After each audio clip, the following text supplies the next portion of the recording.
It is 6:01. Good morning. I'm Jonathan Schaefer from the Superbook.com sports desk. The Titans returned to the practice field yesterday in preparation for Sunday's game against the Broncos. They designated Treylon Burks to return to practice from injured reserve. Burks said he is hopeful to return for the game and has hated being sidelined. It's horrible not being able to help your team win or being there when we did win and just sitting at home watching the game is nothing that a player wants to do. Noon kickoff for the Titans against the Broncos at Nissan Stadium on Sunday. The World Cup roster for the U.S. men's national team is set. 2 Nashville SC players named to the squad. Center back Walker Zimmerman and also right back Shaq Moore. The Grizzlies beat the Spurs 124-122 last night. Desmond Bane, 32 points, 6 rebounds, and 6 assists. And the Predators back in action tonight at Colorado. 8 o'clock will be the face-off for that. For all your foundation repair and waterproofing needs, visit USSTN.com. Breaking news at once on your home for the Titans and the Vols. This is 104.5 The Zone.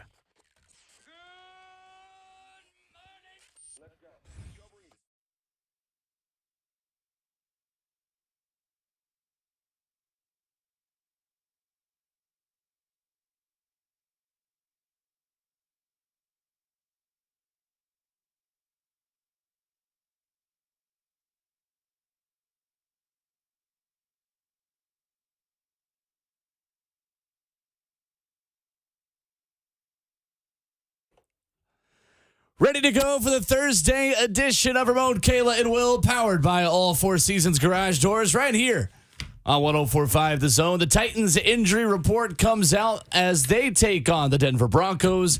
Treylon Burks gets back on the practice field as we get another day closer to a return to Nissan Stadium. Alongside Ramon Foster and Kayla Anderson, I'm Will Bowling, made possible by the best producer in the world. His name is Jonathan Schaefer. Yes, it is. The best producer in the world! That's right. 615-737-1045 is how you talk to us. Good morning. Good morning, Will. How are we? We're good. Good morning, Kayla. We're here. We're here. Bond Day today. Okay. You don't need to point it out.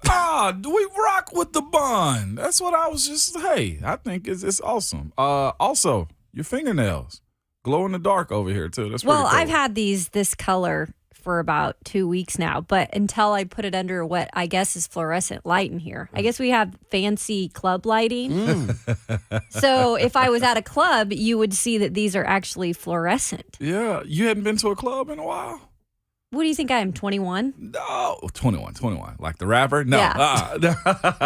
I mean, I wish I was. I wish I was 21. I haven't been to Vegas lately, Miami. Really? Yeah, it's been a while. I've never actually done Miami, like partied there. Really? No. How? Just because I'm like, Miami just seemed too, like, I know Vegas is fabricated. LA is too, but like Miami just seems like so over the top. And I always think to party in Miami is super expensive. Okay, you're talking about expenses?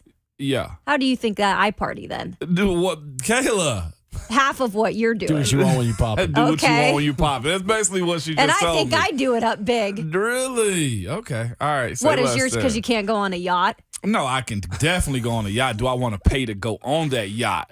Exactly. Kayla gonna make me go on how many vacation days I got left, man? Let's go on this yacht there. Okay, Show trip? I'll pitch in 100. Instead of doing a cookout, we just go to Miami. No, it's not. I guess it was just the mindset. Like, I'd rather go somewhere else. Plus, it was just the Miami summer to like be out there just hot and sweaty. I guess it's all a part of it too. But the yacht version of it definitely sounds awesome. So where are you going to party? If I go to party, Vegas for sure. I love New York. New York parties are awesome. I love that. If I could be real, New York would probably be my destination city to stay. New York or like, I'd even stay in Seattle. I don't know what it is about like those cities that get me. Like, I love New York. It's freaking awesome to me. I love New York too. Yeah. In the winter, you love it? In the winter, I do. Honestly, Okay. it's the full experience. All right. When you go, I didn't think I'd hear that from when you you. go to a city like that and it's in the summer and it's 90 degrees, it's not the full experience. Yeah, no. Like, And I hate cold weather. Cold weather. I'm not opposed to it. I just like what I saw as a kid in movies. Yeah. It's probably why I love New York like that. You know Sure. what I'm saying, Oh, too? I've been there. Yeah. It's fun. The wintertime, parties in New York? Like Mine was more so summer. Okay, for sure. Yeah, no, I think it's really cool. Atlanta was always a huge like destination city because it's close. Go Braves. Yeah, go Braves. You know what I'm saying? Right. So yeah, favorite party city though. What would you call it? I mean, I've been Miami? everywhere. Mexico. I've been in like Mexico Cabo is crazy. and those. Yeah. That's a different type of. That's like island party vibe. When we did that Steelers Probably camp there, Vegas. like the international NFL thing they do in different countries and stuff, we went there and did the camp. We went out, okay, and it was funny because the team had gone before. I'm guessing guys had gone out before too. Say, look, walking these lines, don't say anything. We get in, we go to our section, we're good. If somebody moves in front of you, you never know who they are. And I took that as this could be real cartel land. So there is no need to act like strange. Joey Porter was there with us when we was in. Y'all know Joey Porter, his history. Some dude started walking up, and Joey I was like, Joe, we're in a foreign land. We lose this one, okay? And you just never know who people are. And come to find out, Mexico City, dangerous place. Oh yeah. When we got there, it was like, it's like the cartel center of the world. Oh, yeah. I was like, I went there a in like a minute. Spanish trip. You did? Yeah, like my sophomore year. Yeah. And they let us go on our own. That was a bad decision. Man, the group that I was like the party leader. We weren't supposed to be drinking on this trip. Classic. Classic Kayla. But when we were out there, they had like a group with us that you can tell was very connected on both sides. Yeah. They had like ARs with us and everything. Just like, okay, no, we're not stopping. And it's like, let's keep going. That was that type of vibe there. But High profile. yeah, no, it was. I was like, do we even enjoy ourselves here? Because it was just they created that picture of it being like that. By the way, best tacos I've ever had in my life, and best avocados. Like I wasn't even a huge avocado from fan. Mexico. No, And Margs. How about the Margs? Hey, those were fire. Speaking my language. Although, The thing is, you said that, and I just thought you were like asking Yeah. legitimately about the Margs, and I was like, oh no, you're making fun of me. Okay. no, they're actually pretty good there. But the water. James Harrison was there and got sick as a dog. Yep. Can't Oh, be yeah, you drinking can't do water. that. And whenever you fly in there, and I think people don't have an appreciation for life in I ain't gonna say in like first world places, but like the houses are literally stacked on top of one another. And the way they explain it to us with the public plumbing system and water and stuff like that is it basically flushes out. There you go. And there's no real way to clean it the way you properly need it. But the hotels have the filtration systems and stuff like that. I was very shocked by it. Never seen houses stacked like that until you fly into Mexico City. Yeah. There's your world tour, Ramon Foster, I this know. morning. Seeing Partying around the world. At 6:09 a.m. in Nashville, Tennessee. Titans had a walkthrough yesterday, and 6 players were non-participants. Ryan Tannehill seemed to be more active yesterday and a little bit livelier. But Jeffrey Simmons was in a boot in the locker room yesterday. This is suboptimal. Did not practice with an ankle injury. Bud Dupree did not practice with his hip problem. Zach Cunningham once again not practicing with an elbow. Tier Tart with an illness did not practice. Josh Thompson and then Danico Autry, a rest day for him, not injury related, was limited in practice. Aaron Brewer, Christian Fulton, once again with a hamstring, limited once again. That's noteworthy. Derrick Henry, a rest day, and then Dontrell Hilliard, Lonnie Johnson, and David Long now as well, all limited. So I imagine, and Kayla, correct me if I'm wrong on this, that for the defense especially, if there's any kind of bruise whatsoever or any kind of ailment of the smallest degree, with those guys playing so many snaps on Sunday, they were limited and got some time off yesterday. Yeah, that was my assumption, but I also did ask Vrabel about it, and he wanted to be, smug with me like he likes to be. When I asked him how kind of you manage that with having the defense go out there the way that they did, that amount of play that they put in, and then you have a game Sunday and then you turn around and play Thursday, and pretty much he just said, yeah, we're not going to be doing a lot today. So take it for what it's worth. But I think a lot of those are resting, maybe bumps and bruises they deal with all season that you really have to start dealing with right now with the time. that they play. We have Vrabel's response to Kayla's question from yesterday. Here we go. perfect. Lovely. You no longer get to talk.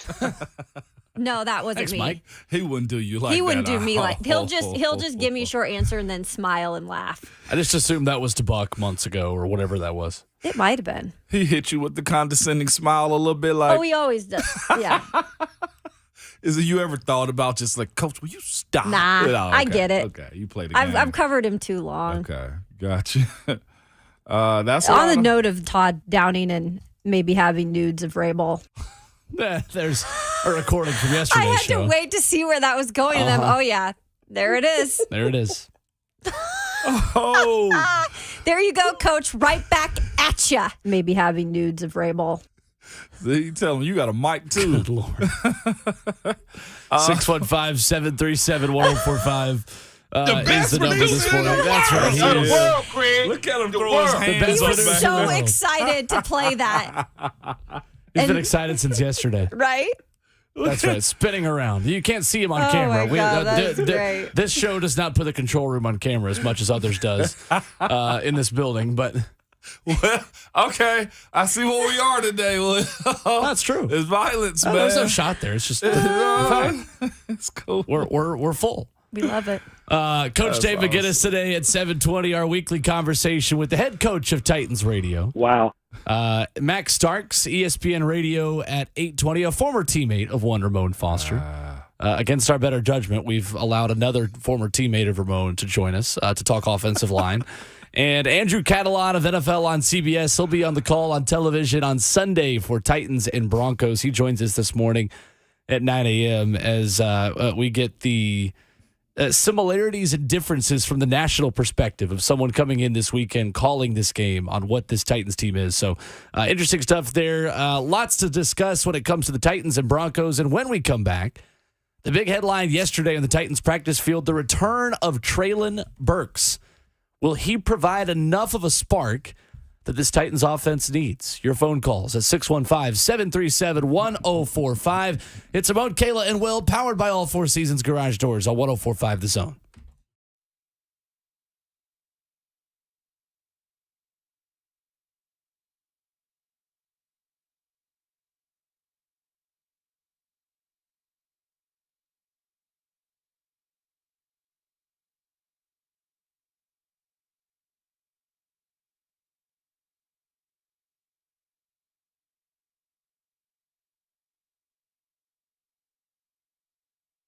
Genesis Diamond's biggest and last store-wide sale of the year is coming. November 18th, 19th, and 20th. Next Friday through Sunday. It's an extraordinary event with savings of 20, 25, up to 35% store-wide. This is the event people will wait all year for. Rings, earrings, pendants, bands, bracelets. Nothing is held back for this once-a-year 3-day sale.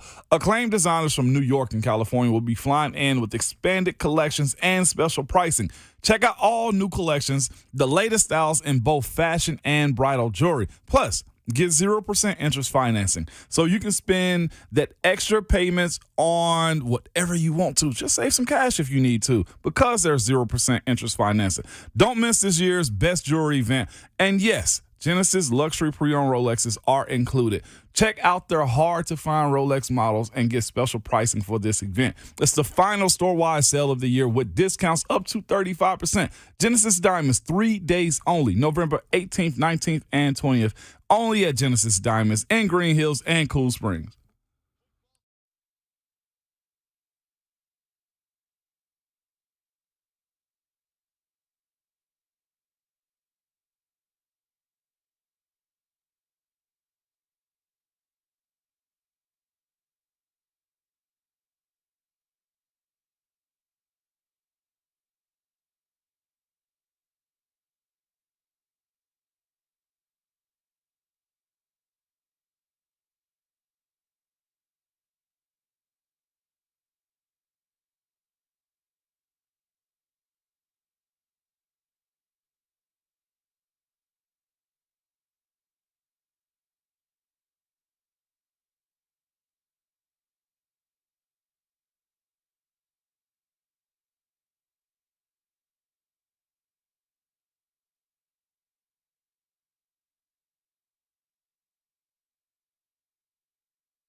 It's Ramon, Kayla, and Will, powered by All Four Seasons Garage Doors on 104.5 The Zone. Alongside Ramon Foster and Kayla Anderson, I'm Will Bowling. Jonathan Schaefer making the show happen. 615-737-1045 is how you join in on the conversation today. Big question yesterday as Treylon Burks returns to the practice field is how quickly can the Titans' first-round pick get integrated back into an offense that desperately needs wide receiver help. And Kayla, it seemed like all indications are he should be a go on Sunday. That's what he hopes. And as for Mike Vrabel, he's not going to give anything away, but he was talking about him last week and just, excited to see that he was on the track of getting back. And then you clearly see he was designated to return to practice. He looked good from everything that I had watched. I was particularly looking at the feet specifically with that being a turf toe injury. Never seemed to, be bugging him in terms of the individual period that we were able to tape. I put some of that stuff up on my Twitter page if you want to go look, and we retweeted it. But yeah, I think that he plays. You could tell just how excited he was to just be back with the guys at practice.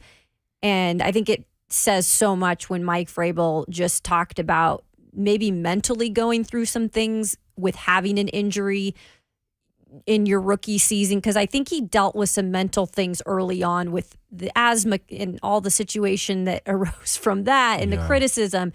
And I think he kind of grew this time in terms of what Mike Vrabel said. I think he's going to be ready, and I think he's going to be able to be a big contributor. You think this was probably a better reset for him than actually, coming back after the first spell he had? Yeah. Considering, like you said, there has been a gap. He does see there is an appreciation for him. And also the side that Vrabel and his staff are able to be patient. That's another aspect of this too, not feeling pressured to come back too soon. And sometimes in those situations when you're so young and you're a rookie and you're expected to do a lot in your first year, you have to grow up quickly. And I think from the start, he was dealing with all of that stuff. He was missing from, rookie mini camp, and there was a lot of criticism that was coming his way before he was even able to set in. And then you deal with the injury, and I think he's learning quick. Like, this is the NFL. This is the big boy league. You have to not think about the criticism. You have to just go forward and do your job. And I think he's doing that with just the recovery time. But I think physically he's going to be ready to go because he was doing a lot of hydro work. Yeah. So pool work, everything that you can do with an injury like that. So I think he stayed in shape as well. And he got a new cut, new do. Yeah. You saw. I mean, seriously, you mentioned the new haircut and stuff like that, but seriously, like, that's a part of him just saying, all right, I can be me. I can do something different here. And the other part, too, I know it's not great in the sense of, like, being in the team aspect of it, but seeing guys like Zach Cunningham, who's been out, Bud being out of game, Jeff having to be on the list, like, you'll see in a sense like, oh, the vets, when they're not ready, they're not going to go too. Like, it's so hard to walk into that league trying to prove yourself. Like, him being the first round, I'm sure carries a different type of pressure. I'm sure it carries like a different type of, outlook on what he's supposed to be doing. No, you got Zach out, you have Bud out, you got Jeffrey Simmons that's been on the list, Ryan Tannehill been out. This possibly may have calmed him down to be like, all right, I'm fine like everybody else, because that pressure to play, you guys have been in those positions. Well, when it comes down to you running, like, it was, well, if I'm hurt, I still got to push through. Yeah. You know what I'm saying? And that can really mentally throw you off a little bit. So the new cut probably is new him. I like it. Cool. Especially certain times of year, you have to just kind of push through it a little bit. Yeah. And that's the worst part of it, too, And then this is for him being in a position to where he's watched his team get 5 straight wins. You know what I'm saying? Probably feel like, well, maybe they don't need me. And then now he's able to come back after a loss and potentially help this team win a game this weekend. I hope he's in that position to contribute to a dub this weekend.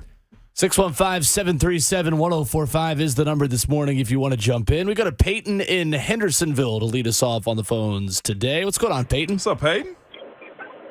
Hey, good morning, Ramon, Will, and Caleb. Hey. How are we? So I was just surfing the internet this morning and came across an article and just like to hear you guys' thoughts on it. It was from Titan Size, and I guess Mike Vrabel was asked about Frank Reich on Monday, Yes. and I've never heard Mike Vrabel really go into depth about a guy like he did about Frank Reich, about how much he respected him, and with all that, he could have just gave like a Bill Belichick-esque answer and say like, "We're on to Denver. You know, it's not any of our business." But do you guys think that there's a possibility maybe Mike Vrabel calls Frank Reich in the offseason and asks him if he wants to be our offensive coordinator? And I'll hang up and listen. Thanks. Thanks, Peyton. I think it's easier to envision a scenario where he's just here as an analyst. I mean, like Tim Kelly and Jim Schwartz are. I mean, Titans have an offensive coordinator right now, and at the time being, I don't see a scenario where Mike Vrabel is just cutting Todd Downing loose on a team that's probably going to win the AFC South. It's just not his order of operations. Yeah. I would to his also staff. So you don't think in the offseason there could be changes made, considering how the season plays out? I'll say I'll believe it when I see it with Mike Vrabel. Yeah. I'll say this as far as that goes. The same way Danny White was a little upset about Auburn's situation with his friend getting fired down there, I think this may be a Vrabel reaction to the way Irsay kind of let go of Frank Reich. Talking about Alan Green, the former Auburn athletic director. Yeah, him. These coaches know each other. They respect each other also. And the business side of this is one of the first things Vrabel said in this comment. It's like this is the other side of it. Vrabel goes on to say he's an unbelievable football coach and unbelievable man. And then to kind of carry on that conversation, I think some coaches are up against the wall with what they can do and can't do. One of the worst jobs I've heard people have was the Raiders' job when Al Davis was really the coach. I mean, yeah, he was really the coach / owner when he was living. He come down to the field on his golf cart, and this is from players that I've talked to that play with the Raiders. He'd be on this golf cart just cruising out there, and Al Davis would just simply, "I don't like the way you guys are doing this. Let's change it." This is on like a Thursday evening going into Friday. The game plan has been set since like Sunday night all the way up through Thursday. And he'd be like, "Let's change it." The way we've seen Irsay tweet out stuff, the way we've seen him kind of bring on everything that this coaching staff has done in Indianapolis and the hire that he made after the fact, I think most coaches sympathize with the idea that, look, I would never want to see anybody in that situation as hard as this business is. Well, I'll say this. Don't read too much into how Mike Vrabel answered it, but you can say this. He does respect Frank Reich. Yeah. He respects him a lot. And I think he does think he's a good coach in his own right. Maybe not a head coach. Maybe he's going to go do something else in terms of offensive coordinating. But anything can happen in this league as well. And you have no clue how the season is going to shake out. I wouldn't just say 100%, count it out. As him on the roster. Yeah, or not. You can always leave it open for a world of possibility. Facts. Because now Vrabel has expressed that he does respect Frank. And he did have that, lengthy comment, which he didn't have to. You're right. He didn't have to. You put eyes on him, at least bring him in, like you said, Will, in an analyst role. I think Mike Vrabel knows so many people in the coaching profession, just considering the things that he does off the field. Talking about being on the competition committee, his playing days being really not that long ago.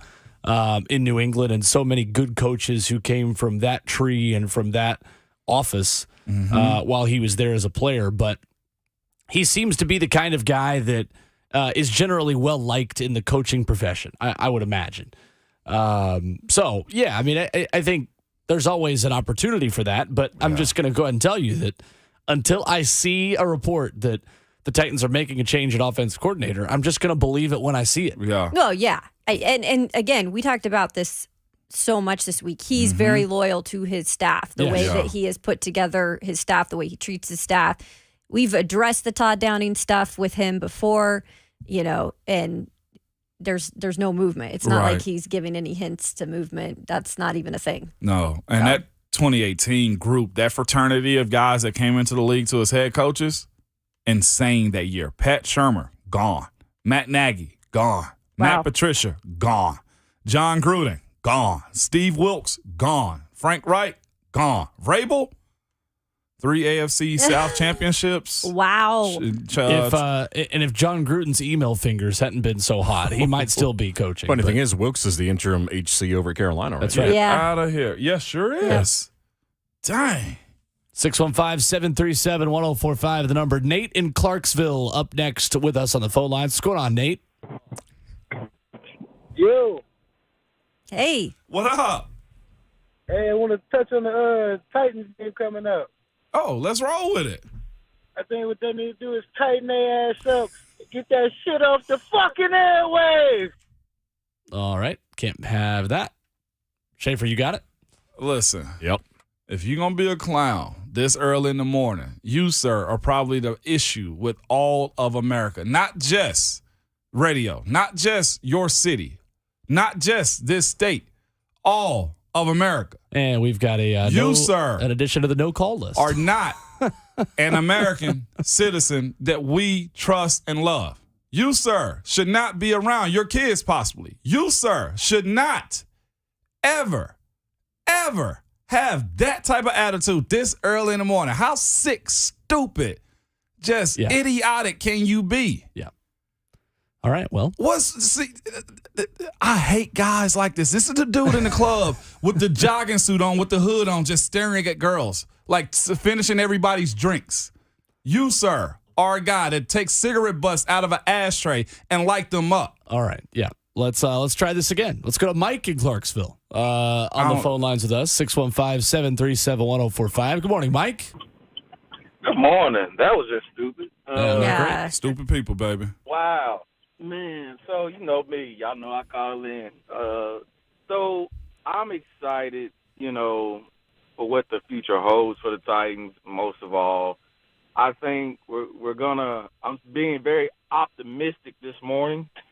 I think we're going to finally get it together with the draft picks and all that, because the only thing we can do is go up from here.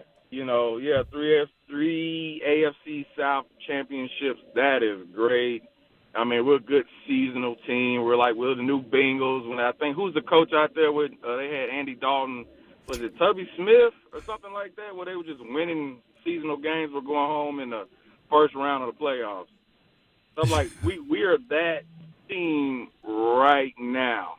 So the only thing we can do is go up, right? Mm-hmm. So I'm hoping that a Derrick Henry, Ryan Tannehill, Simmons, once this season is over with, wherever we land, go into the front office and say, hey, this is what we need to take the next step so that we can go on a run and go get a Super Bowl, because these guys don't have, much longer. And then the whole lingering thing of, is Jeffrey Simmons going to get paid?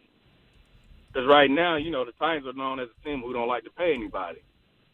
So my question is, being optimistic, and I know you don't want to talk about draft right now, Will, and I'm sorry, but being optimistic, who do you see as a top receiver in the draft coming out that could potentially be a Titan, that will potentially basically get us over this hump, through this wall that we've hit? Mm-hmm. Thank you, Mike. That would be Marvin Lewis, who was the head coach of the Cincinnati Bengals. Yeah, that's right. During that playoff, whatever you want to call it. I think the kind of receiver you're going to be looking for is second or third round again. I mean, we're going to be talking when it comes draft time, the same order of you're still going to need a tackle, and you're going to need a couple of other options at premium positions, potentially at linebacker, potentially at guard. I mean, the wide receiver is not the only thing you're going to need, and you're going to probably have to spend those premium picks on other places, starting on the offensive line. Yeah, that's what I think. I think to properly do it, what was it called last night? Second go. To properly do it, you have to build inside out at this point. I think the way this OL is shaped up, Will, if you can't throw the ball because you have no time, then you have no offense. If you can't block for the running back, Derek, or at some point Hassan Haskins, then you have no offense. That's the way this thing is going to roll. It's cute to go get the wide receivers. But I also look at that and say at some point, I don't know how much longer Ryan Tannehill will be throwing to those wide receivers too. You know what I'm saying? I'd almost go DN again because the injury bug seems to always get that position as of late. Bud coming back last year. You have Harold this year. And then I think the D tackle position is kind of shored up a little bit. Maybe another linebacker. What are you going to do with, Zach Cunningham after this year? So I'm looking at it in just the world of the draft. Interior or tackle, offensive line. DN again, can't have enough rushers in this league. Linebacker and potentially maybe a wide receiver after all those guys. Yeah, the thing with wide receivers is, and I don't know about this year in particular because Alabama isn't being able to provide them in the draft. I'm making a little bit of a joke there. If you didn't It's get only it. Ohio State this year. Yeah, but, last year there was an abundance of wide receivers, and so you could really go and get some beyond the first round. We saw some good ones go in AJ's draft Yes. later on. And so you can always go and get some of those guys that can end up being franchise dudes for you, playmakers for you. You can get them a little bit later. So you don't have to worry about that usually early on. Yeah. But that's why it's so important for whatever position you're going for in that first round. And if you're going to go get an offensive lineman or a specific position, like you said, that seems to be tough to get, it always seems to be, what were you mentioning, the defensive a defensive end or outside linebacker. and specifically for, I mean, in a sense, looking at where Danico is. Yeah. You know what I'm saying? Like at some point you want somebody to either replace Danico that he can help raise underneath him before he's got to make an exit move out, And sometimes it's hard to find those really special guys. The other thing, too, the Titans don't suck. So what does that mean? Back half of the draft, you really got to be specific and kind of get a foolproof type of guy you're going at in the draft at that position when you're drafting that late. And that's after free agency. It's after. I mean, there's so many things that have happened with this team. That's why I don't like talking about the draft in the middle of a season. It is impossible to project exactly what the Titans are going to need and where they're going to be. I can tell you this without a shadow of a doubt because I see this all the time and I move past it every time. Caleb Farley is not moving to wide receiver. It's not happening. I did see that. And for there is a 0% chance that Caleb Farley moves to wide receiver. But give the background on that real quick for people who might not know why that is even being brought up. Caleb Farley came into college football as a wide receiver, played quarterback in high school, wide receiver, and then moved to corner at Virginia Tech. So there's always the question, well, he's just over there on the sidelines. Like, you're not taking a first-round talent whose ceiling is as high as anyone in the league at one position and moving him to a different position. Just because he's not near that ceiling right now does not mean you move him to offense. It's just not going to happen. Yeah. 615-737-1045, the number. When we come back, we take a look at what Treylon Burks could provide back to this Titans offense and ask the question, is he enough of a spark that this Titans team needs right now going into this weekend against Denver? That's next on Ramon, Kayla, and Will, powered by All Four Seasons Garage Doors, 104.5 The Zone.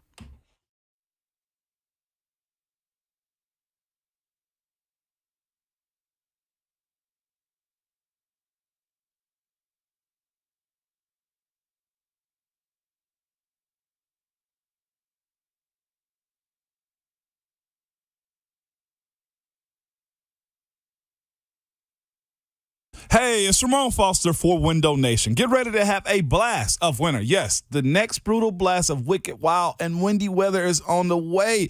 And it's on this way this weekend. The only thing going down is the temperatures. Costs are up, inflation is up, and projections say your winter heating bills will reach a 10-year high. But you can cut energy bills by up to 30%. Increase your home's value and get amazing savings.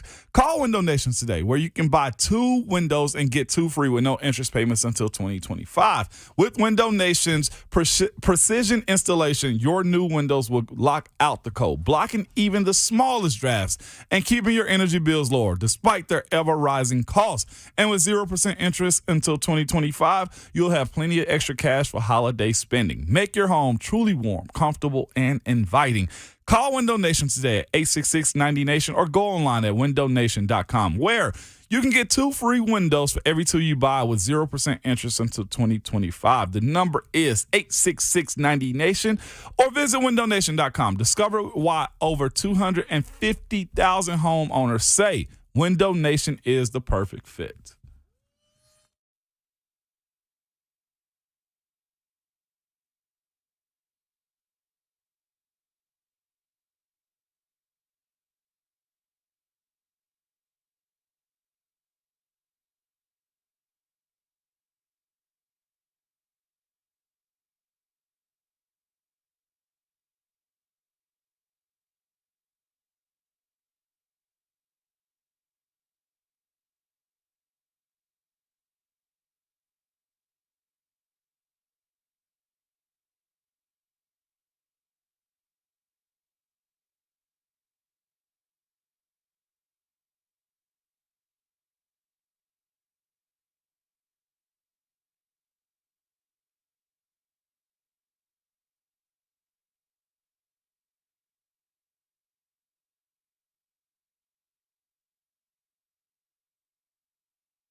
I'm completely comfortable in who I am as a man, bro. I know I can lead men. I know the game of football, and I'm passionate about it. I have no fear about, are you as qualified as somebody else, bro? I spent 14 years in a locker room. I went to the playoffs 12 times.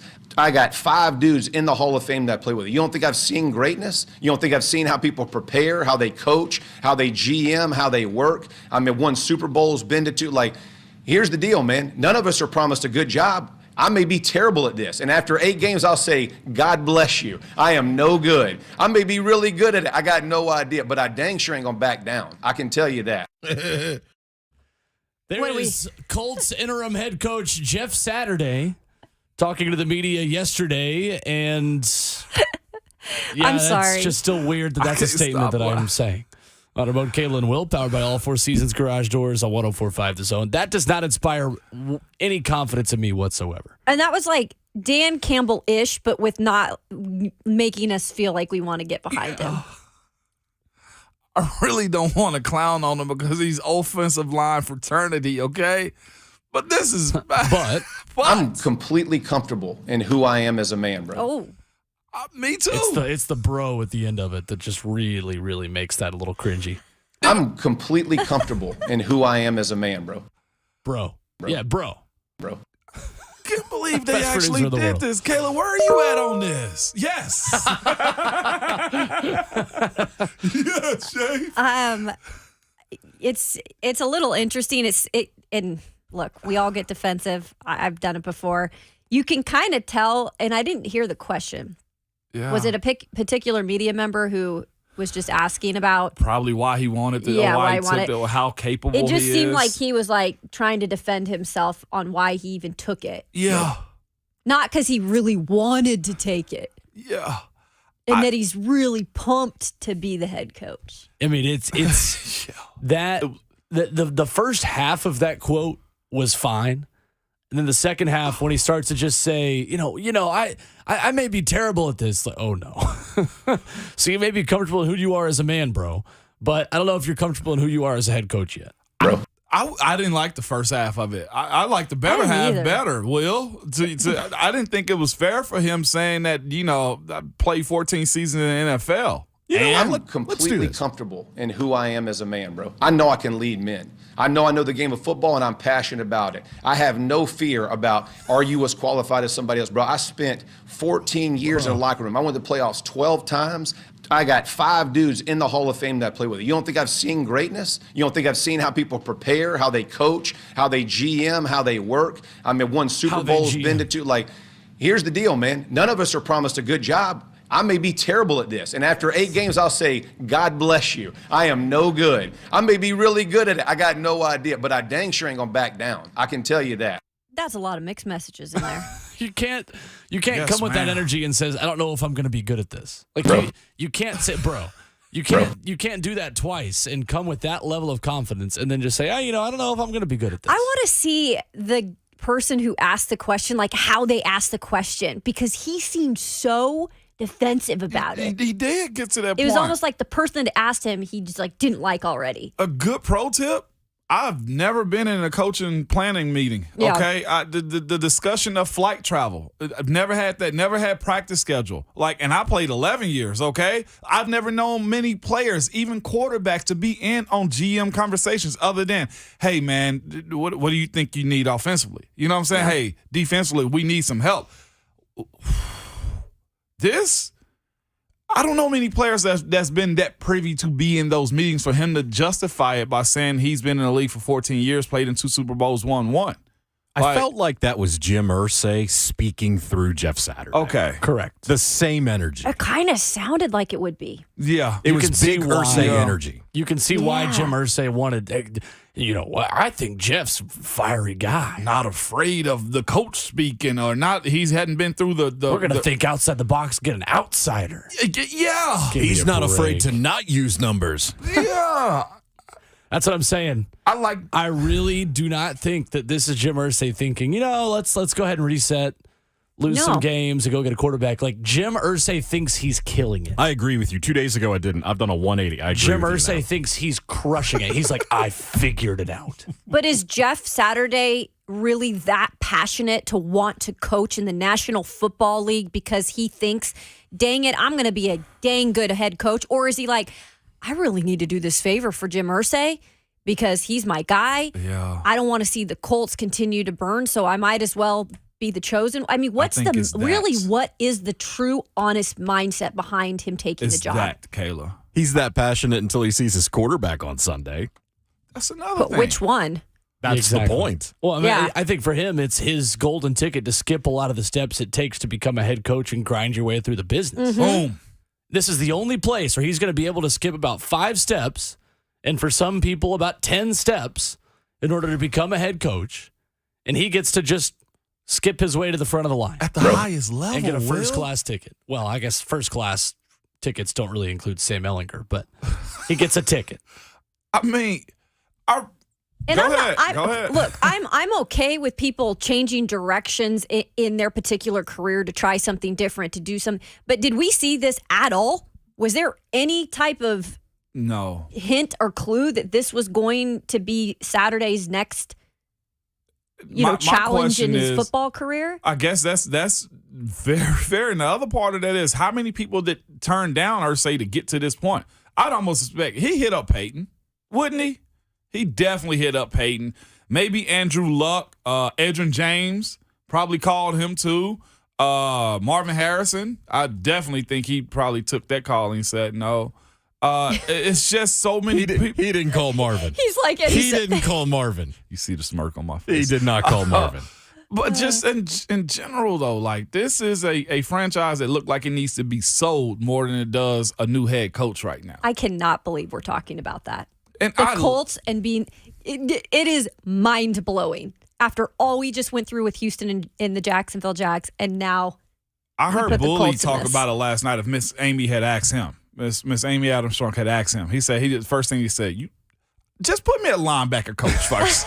That's what Bully said. I'm like, Keith Bullock said, just put me like that's the proper step, ain't it, Will? Yeah, I heard Keith last night say, well, it's Jim Irsay's team. He doesn't have to answer to anybody else. He wants to go hire a different head coach. He can go hire a different head coach.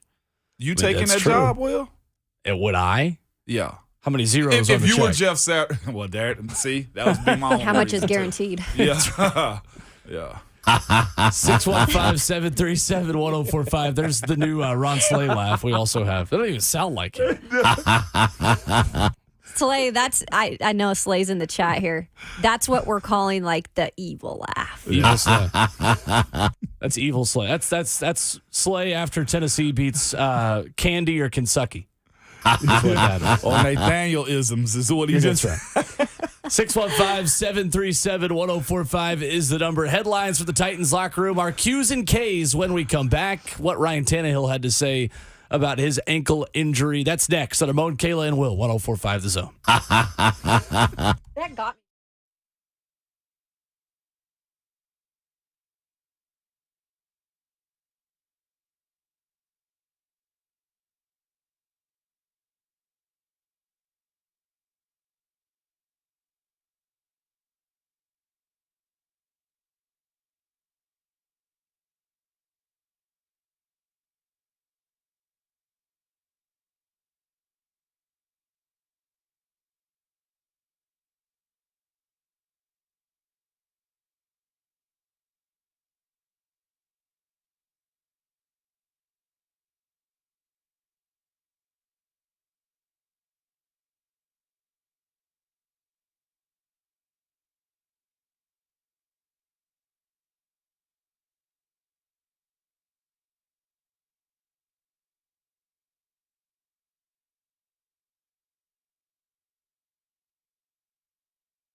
7:02, good morning. I'm Jonathan Schaefer from the Superbook.com sports desk. The Titans returned to the practice field yesterday in preparation for Sunday's game against the Broncos. They designated Treylon Burks to return to practice from injured reserve.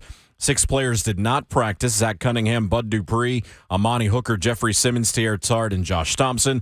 Ryan Tannehill, Derrick Henry, Christian Fulton, and Danico Autry were limited participants. Broncos at Titans, noon kickoff. League Company countdown to kickoff, 9 a.m. start on Sunday. The World Cup roster for the U.S. men's national team is set. 2 Nashville SC players were named to the squad: center back Walker Zimmerman and right back Shaq Moore. Grizz beat the Spurs 124-122 last night. Desmond Bain had 32 points, 6 rebounds, and 6 assists. Predators at Colorado this evening. Face-off at 8 o'clock. For all foundation repair and waterproofing needs, visit USSTN.com. Breaking news at once. On your own with the Titans and Vols, this is 104.5 The Zone.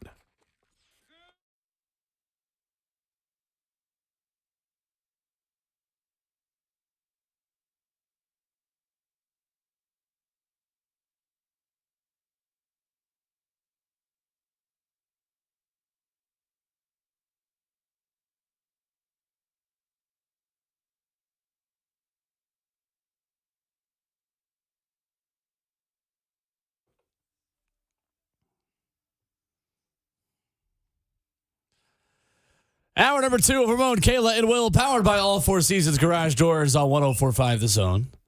We don't know if we're really good at this, but we're going to keep doing it. We're not going to back down. In the words of Jeff Saturday, the interim coach of the Indianapolis Colts, except we do know we're good at this. With Ramon Foster and Kayla Anderson, I'm Will Bowling. Jonathan Schaefer, he knows he's good at being the best producer in the world. Yeah. Oh, not only good, the best producer in the world. Of the world. 615-737-1045 is how you join in on the conversation as we go inside the Titans locker room in a moment for our Q&Ks with Malik Willis, Ryan Tannehill, Mike Vrabel, speaking about Ryan's health coming back from his ankle injury. But first, we go to the phones where Jeremy is on the line at 615-737-1045. Good morning, Jeremy. What's up, Jeremy? Hey, good morning, guys. First off, I'd like to say that I, too, am comfortable with who I am as a man. Everybody needs to get that out of the way. Thank you so much, Jeremy.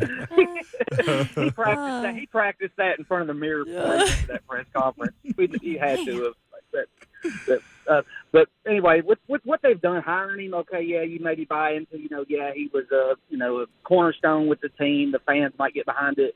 But I don't know if you guys are aware of the situation with who they hired as the offensive coordinator. Mm-hmm. To me, that right there makes this situation seems like Irsay is completely off his rocker.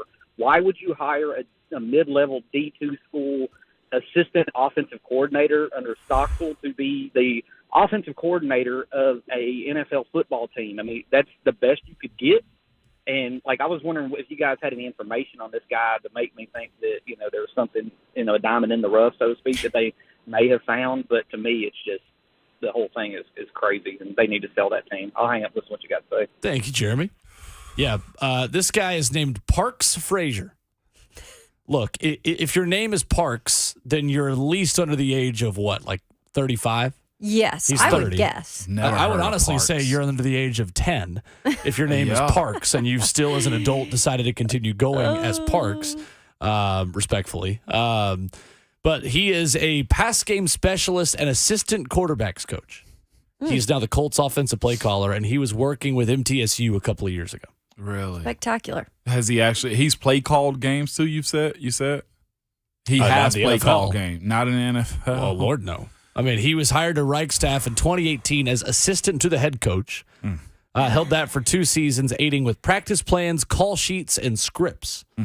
He was elevated to offensive quality control in 2020 and then assistant quarterbacks coach in 2021 and pass game specialist this season in 2022. Was Jeff Saturday asked about that yesterday?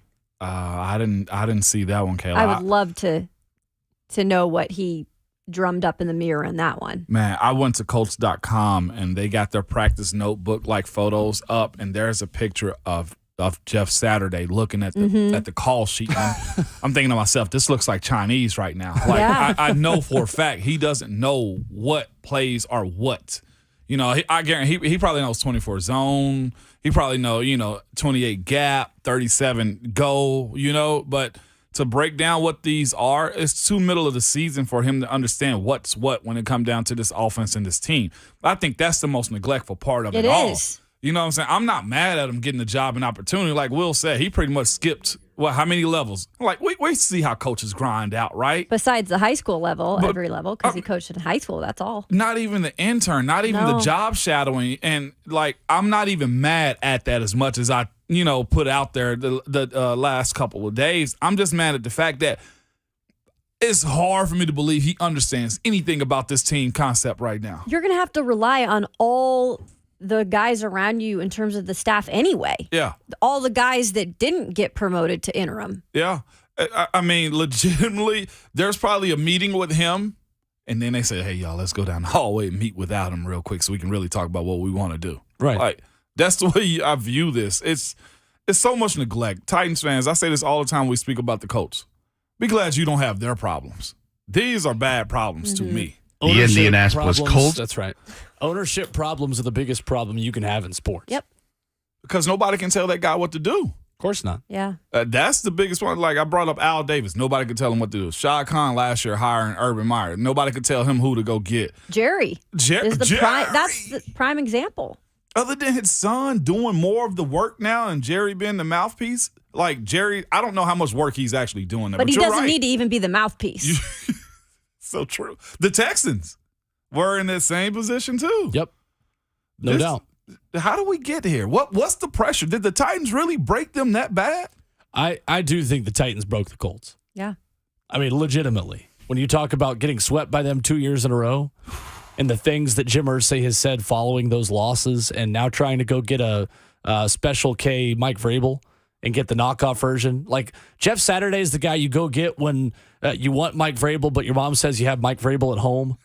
It's like, no, son, we can't have Mike Vrabel here. We have Mike Vrabel at home. So we're just going to get Jeff Saturday. No. He's the Diet Dr. Thunder of Mike Vrabel? Did Mike Vrabel break the Colts? It's like when you go to a movie theater and they don't have Coke, but they've got, a big red cola. That's Jeff Saturday. That's great. No, honey, we have Mike Vrabel at home. We don't need another Mike Vrabel. He's the Mr. Pibb. The Mr. Pibb of head coaches. He's the Big K. That's who he is. He's the Big K from Kroger drinks. That's what he is right now. By the way, some of those flavors are good. He's the Wish.com jersey of Mike Vrabel. What mom say? No, we've got Mike Vrabel at home. We keep passing the restaurant. I hate it here.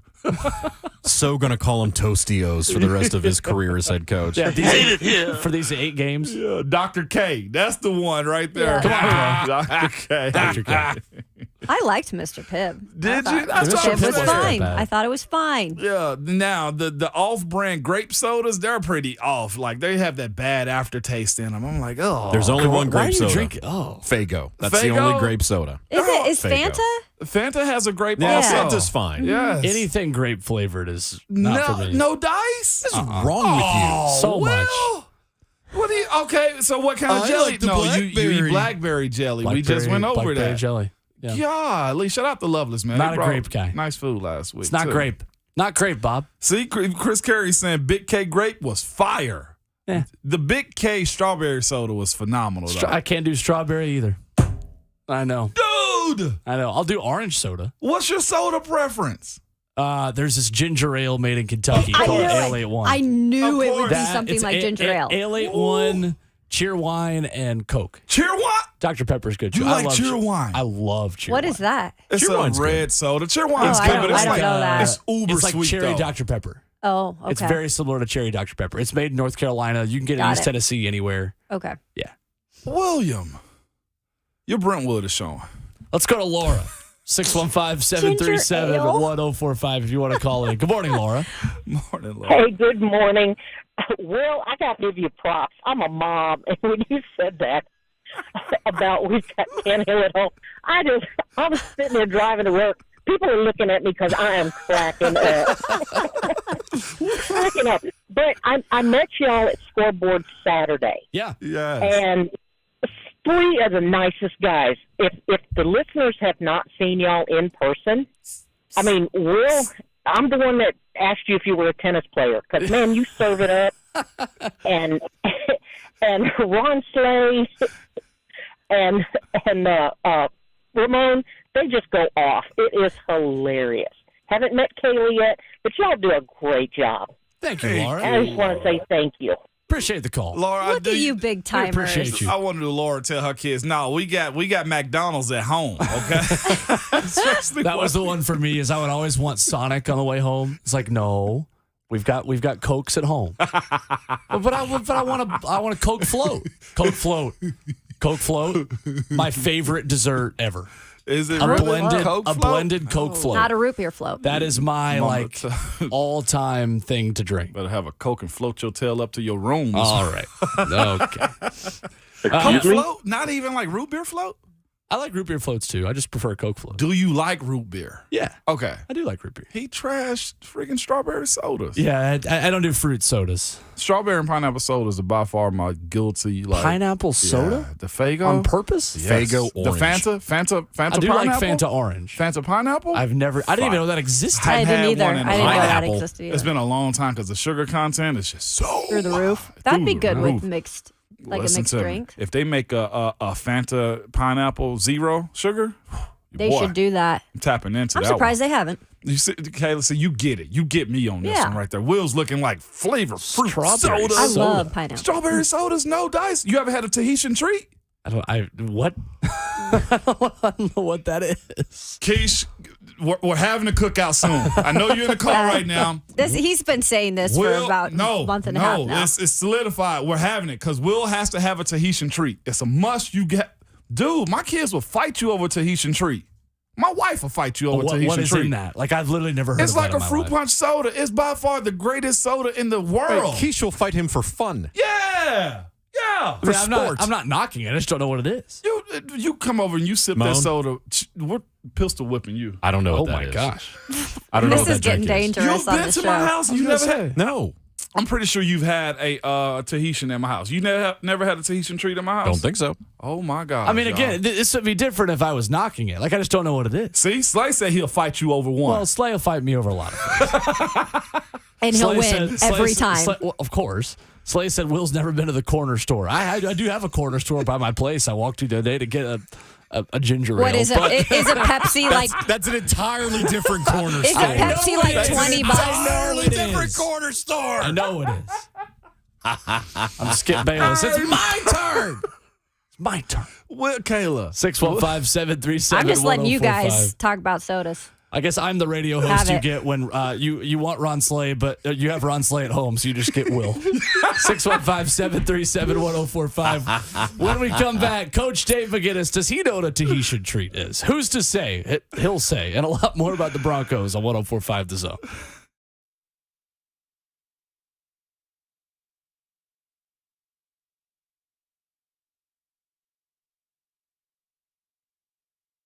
Are you sick of tired? Will, never mind. Are you sick and tired of living with that constant pain in your knees and back? You know, joint pain doesn't keep you from doing what you love. It affects your job, your relationships, even simple things like getting dressed. Here's Ramon Foster, and I need you to call QC Kinetics if you have these issues because QC Kinetics uses advanced regenerative medicine to restore and repair damaged joint tissue, giving you your life back. Hips, shoulders, elbows, they can all be treated with natural biologics from your own body. Powerful healing agents that are highly concentrated. And if you're tired of the steroid shots that don't work, or if you're trying to avoid surgery, call QC Kinetics to schedule your free consultation. Learn about these exciting new cutting-edge treatments for pain caused by arthritis or injury. No drugs, no pain meds, no downtime. This is an all-natural treatment that can get you lasting relief. People here are raving about the results, and appointments are available for this coming week. QC Kinetics located in Nashville, Clarksville, and Murfreesboro. And the number is 615-249-4024. Again, 615-249-4024.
Mahomes puts Edwards-Helaire on his right hip. Play fake and a deep drop for Patrick. He fires downfield. Pass is incomplete. Intended for Smith-Schuster, and Fulton just whacked him. Yeah, Fulton whacked him, and Smith-Schuster's acting like they're playing flag instead of tackle football.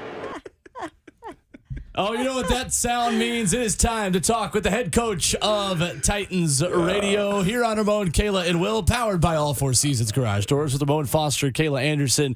I'm Will Bowling, joined by Coach Dave McGinnis, presented by Farmville Health Plans. Good morning, Coach Mac.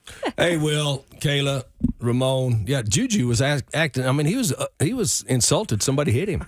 Right? How dare they?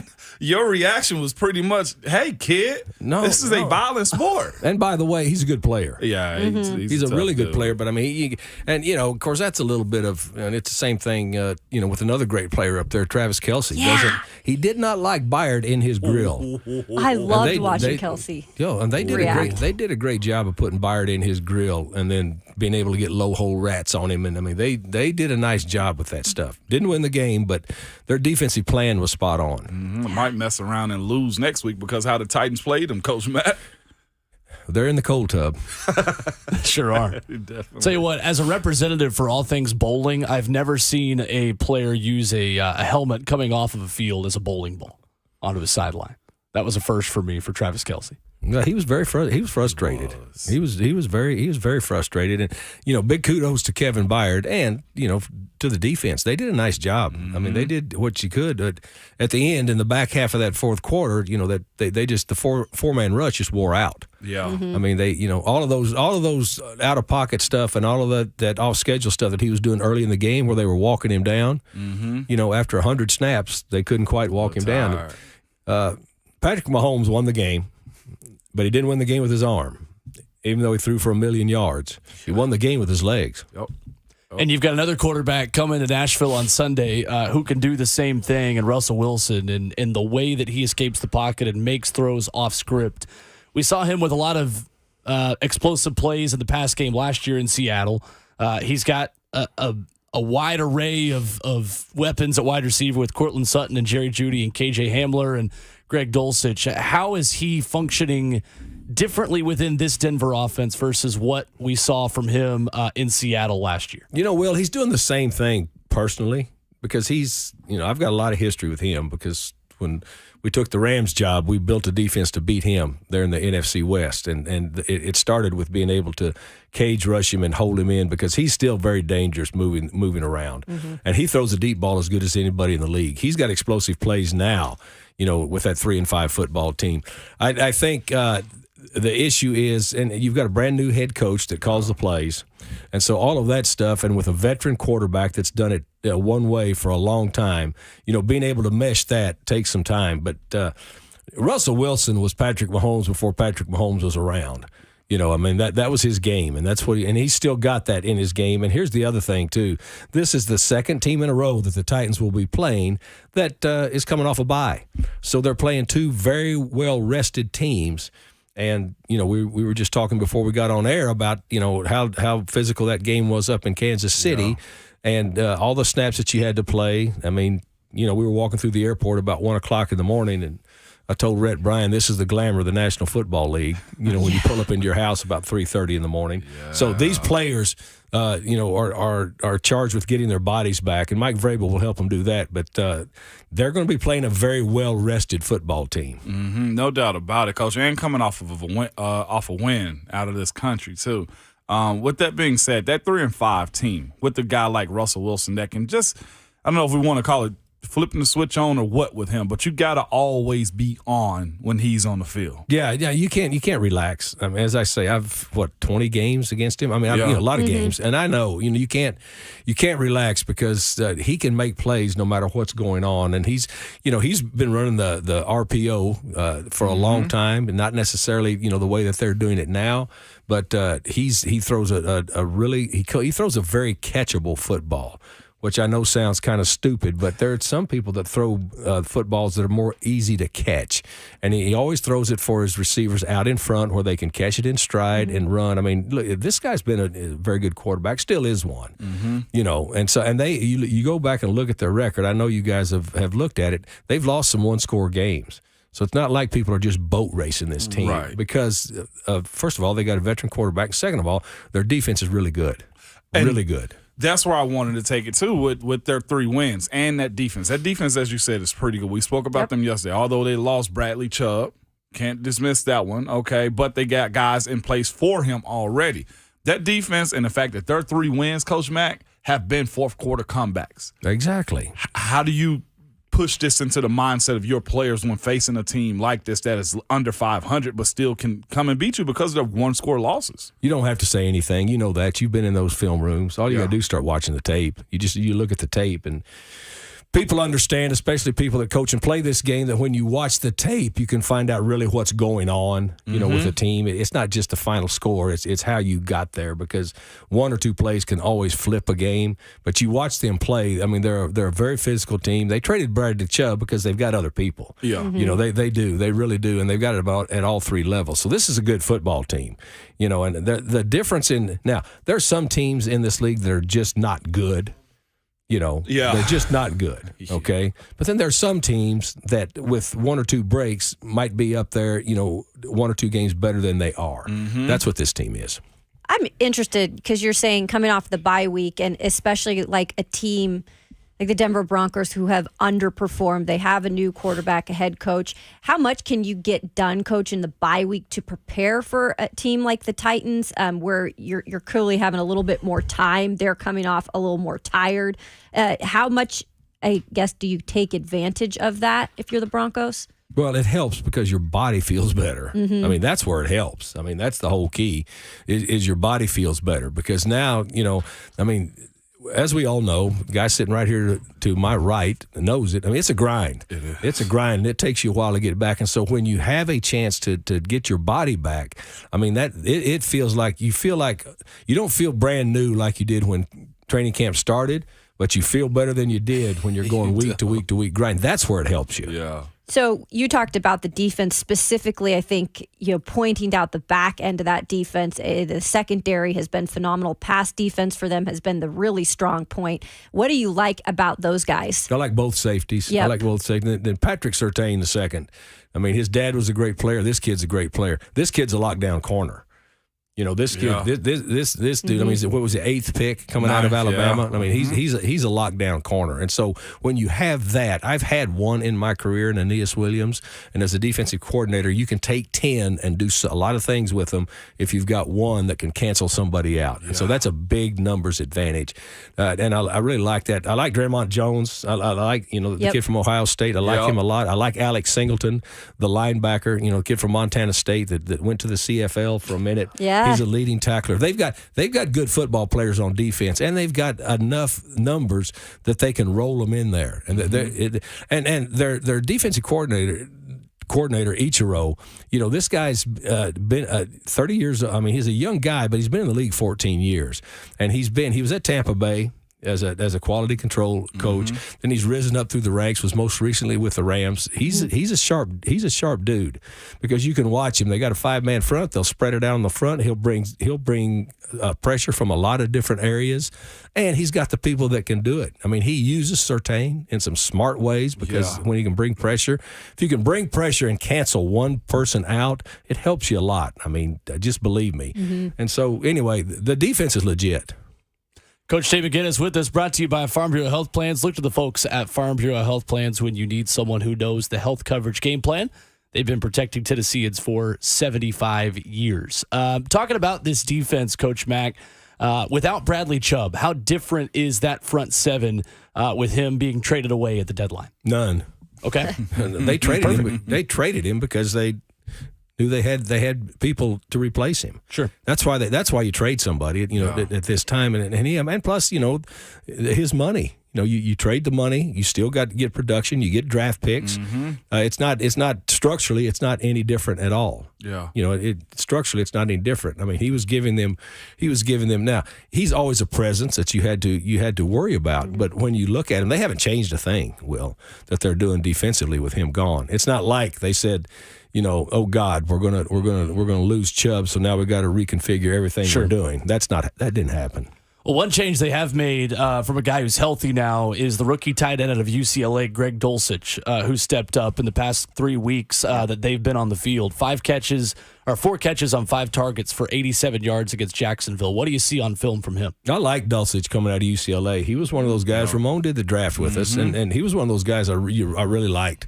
Because he's an athletic dude. He's very athletic. He was their biggest weapon at UCLA as far as through the air when he was there. And so, I mean, it took him a little while to soak in the league and get it figured out as to what's going on. But they're figuring out, you talk about changing, they're figuring out ways to use him. And, yes, he's somebody and plus, look, he's got a veteran quarterback. He's a rookie with athletic talent. And the longer that he and Wilson are together, the more they're going to be able to sync up. And you're starting to see that. Yeah. Coach Mack, as far as the Titans concerned, I think it's fair to kind of give a mid-season keep your powder dry warning because, as you said earlier, this is the portion of the season where guys are grinding to get through. The Titans, of course, the injury list yesterday was kind of extensive. But it's been extensive all year. They got more people on IR than anybody in the league right now. And so, I mean, they've been working through it. I mean, this is a second year in a row, man. Mike Vrabel and this locker room does a tremendous job of just making it work, But go ahead, Ramon. Yeah, I was just saying this is normal for guys not to practice this later in the season. Yeah, not to say that I've done this and I've done that, but I have. Yeah, and Richard Dent, that name, Tennessee State in the Hall of Fame. Yep. I can count on both hands here the number of times Richard Dent would practice late in the year. Yep. And then go out there and just take heads off and spit them to the sideline. So I mean, it takes a toll on you, and especially if you are in ball games like the Titans are in ball games right now. Yeah. I mean, this offensive line, you played it for years in this league. How physical has this offensive line had to be? We talked about this We yesterday, right? did. Y'all are spot on. I mean, how physical have they had to be week in and week out, and knowing that it's on their backs to get that back to his fourth step. And I mean, it just, it's not just big guys out there. And, I worked with a guy named Carl Mock, who was a center for the Oilers for years and years. He coached me in an All-Star game. How about Big Carl? Oh, my God. But anyway, he would always tell me, and, with a lot of colorful language, everybody thinks because we're big we can't get hurt, So anyway, this group is really been pounding it hard, and they've got to continue to do that. And just go ahead. Sorry, Coach. What would it mean to get, speaking of practice, a guy who probably wants to get back to practice and did yesterday, what would it mean for that offense and Treylon Burks if he was able to play? Well, it would help. I mean, he's not going to be a guy that's going to come in and just all of a sudden, have 28 catches. I mean, that's not. But the fact we talk about getting your people back, the thing that will happen, Kayla, when he comes back, they're going to have to cover him. Mm-hmm. They got to put somebody out there to cover him. So if they put someone else out there or they move something over there to him, well, then it opens something else up. But they need all of their bodies. They really need their bodies at the receiver position, a lot. And they need to do that. And they've been able to piece things together back there in the secondary with players going in and out. But you need your bodies for your space players, especially this time of year. It would mean a lot to get him back. Mm-hmm. Well, and they also, Malik Willis, should he be in again, threw some pretty good back shoulder throws to the outside, and whether it was to Austin Hooper or to Chris Conley and Nick Westbrook-Akine, I was impressed by just him finding the one-on-one matchups and putting it where the ball needed to be. He put it, that's a good way to put it. He put it where it needed to be. Now, Nick and Chris Conley, they need to catch those balls. Right. I mean, they're professional receivers, and you got to catch the ball. Mm-hmm. I said it on the broadcast, and everybody. I mean, you got to be honest about it, and they're honest about it too. But especially in a game like that, where you're really fighting for stripes, you're fighting for yardage down the field. Those two catches, would have helped. And so everybody has to contribute. But your point was Malik Willis. I think every time he's out there, he's going to be better and better. But, think of what this guy has experienced when this was really supposed to be a year that he was going to sit and run the scout team and learn what's going on. And all of a sudden, his first start is in a must-win division game on the road, and he gets that done. And then it's Sunday Night Football with, I don't know how many millions watched it, but there were about 7 million in that stadium. And just, seriously, all of that environment. So he's growing up pretty quick in this league. Yeah, when it wasn't even the plan to actually be here it wasn't, right now. No, it wasn't the plan. The plan was to let him groom along and learn it, because he had a lot to learn coming from Liberty, still does. But at least now, guys, when they talk to him, when he's in there sitting in that film room watching tape, he goes, okay. I see why this is attention to detail here, and I see why this has to be done like this, and I see because he can recall now he's got memories to go back to and go, oh, I know what this feels like. This is why you got to do this. This is why you have to release it now. This is why you can't stare at this receiver. Yeah. This is why you got to look them off here on this route. Right. All of those things are learning experiences. Matt, last week you gave us our flowers, man. And you know what we say today? Frogs. Frog. Frog. Top four. It's just Top frog, four right? frog. With a G? Just frog. Yeah, just frog. Perfect. Coach Mack, brought to you by Farm Bureau Health Plans. Look to the folks at Farm Bureau Health Plans when you need someone who knows the health coverage game plan. They've been protecting Tennesseans for 75 years. Thank you, Coach Mack. Thanks, guys. Coach. Always a pleasure. It's a great way to start the morning. Yes. Yes, sir. Frog. There you go. More NFL headlines when we come back. It is Ramon, Kayla, and Will, powered by All Four Seasons Garage Doors on 104.5 The Zone.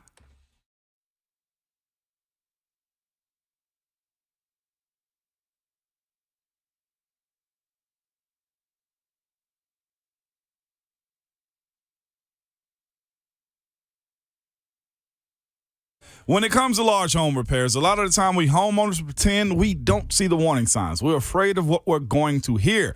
This is especially true with waterproofing and foundation repair. It could be something big that needs to be fixed now, or it could be a small problem that'll become bigger later, or maybe nothing at all. In these moments, though, you want a peace of mind. That's when you need United Structural Systems. With USS, you get problem solvers, experts to educate you and help you understand what's happening with your home. USS will provide an honest diagnosis and stand by their work and warranties. And they're based right here in Middle Tennessee, and is a member of our community. When it comes to something as important as your home, USS is the company who cares and the company you can trust. USS, serving Middle Tennessee, Southern Kentucky, and Northern Alabama. Find them online at USSTN.com or call them at 615-227-2275. We guarantee our best. Call USS.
Thursday edition of Ramon, Kayla, and Will, powered by All Four Seasons Garage Doors. Appreciate Coach Mac stopping by.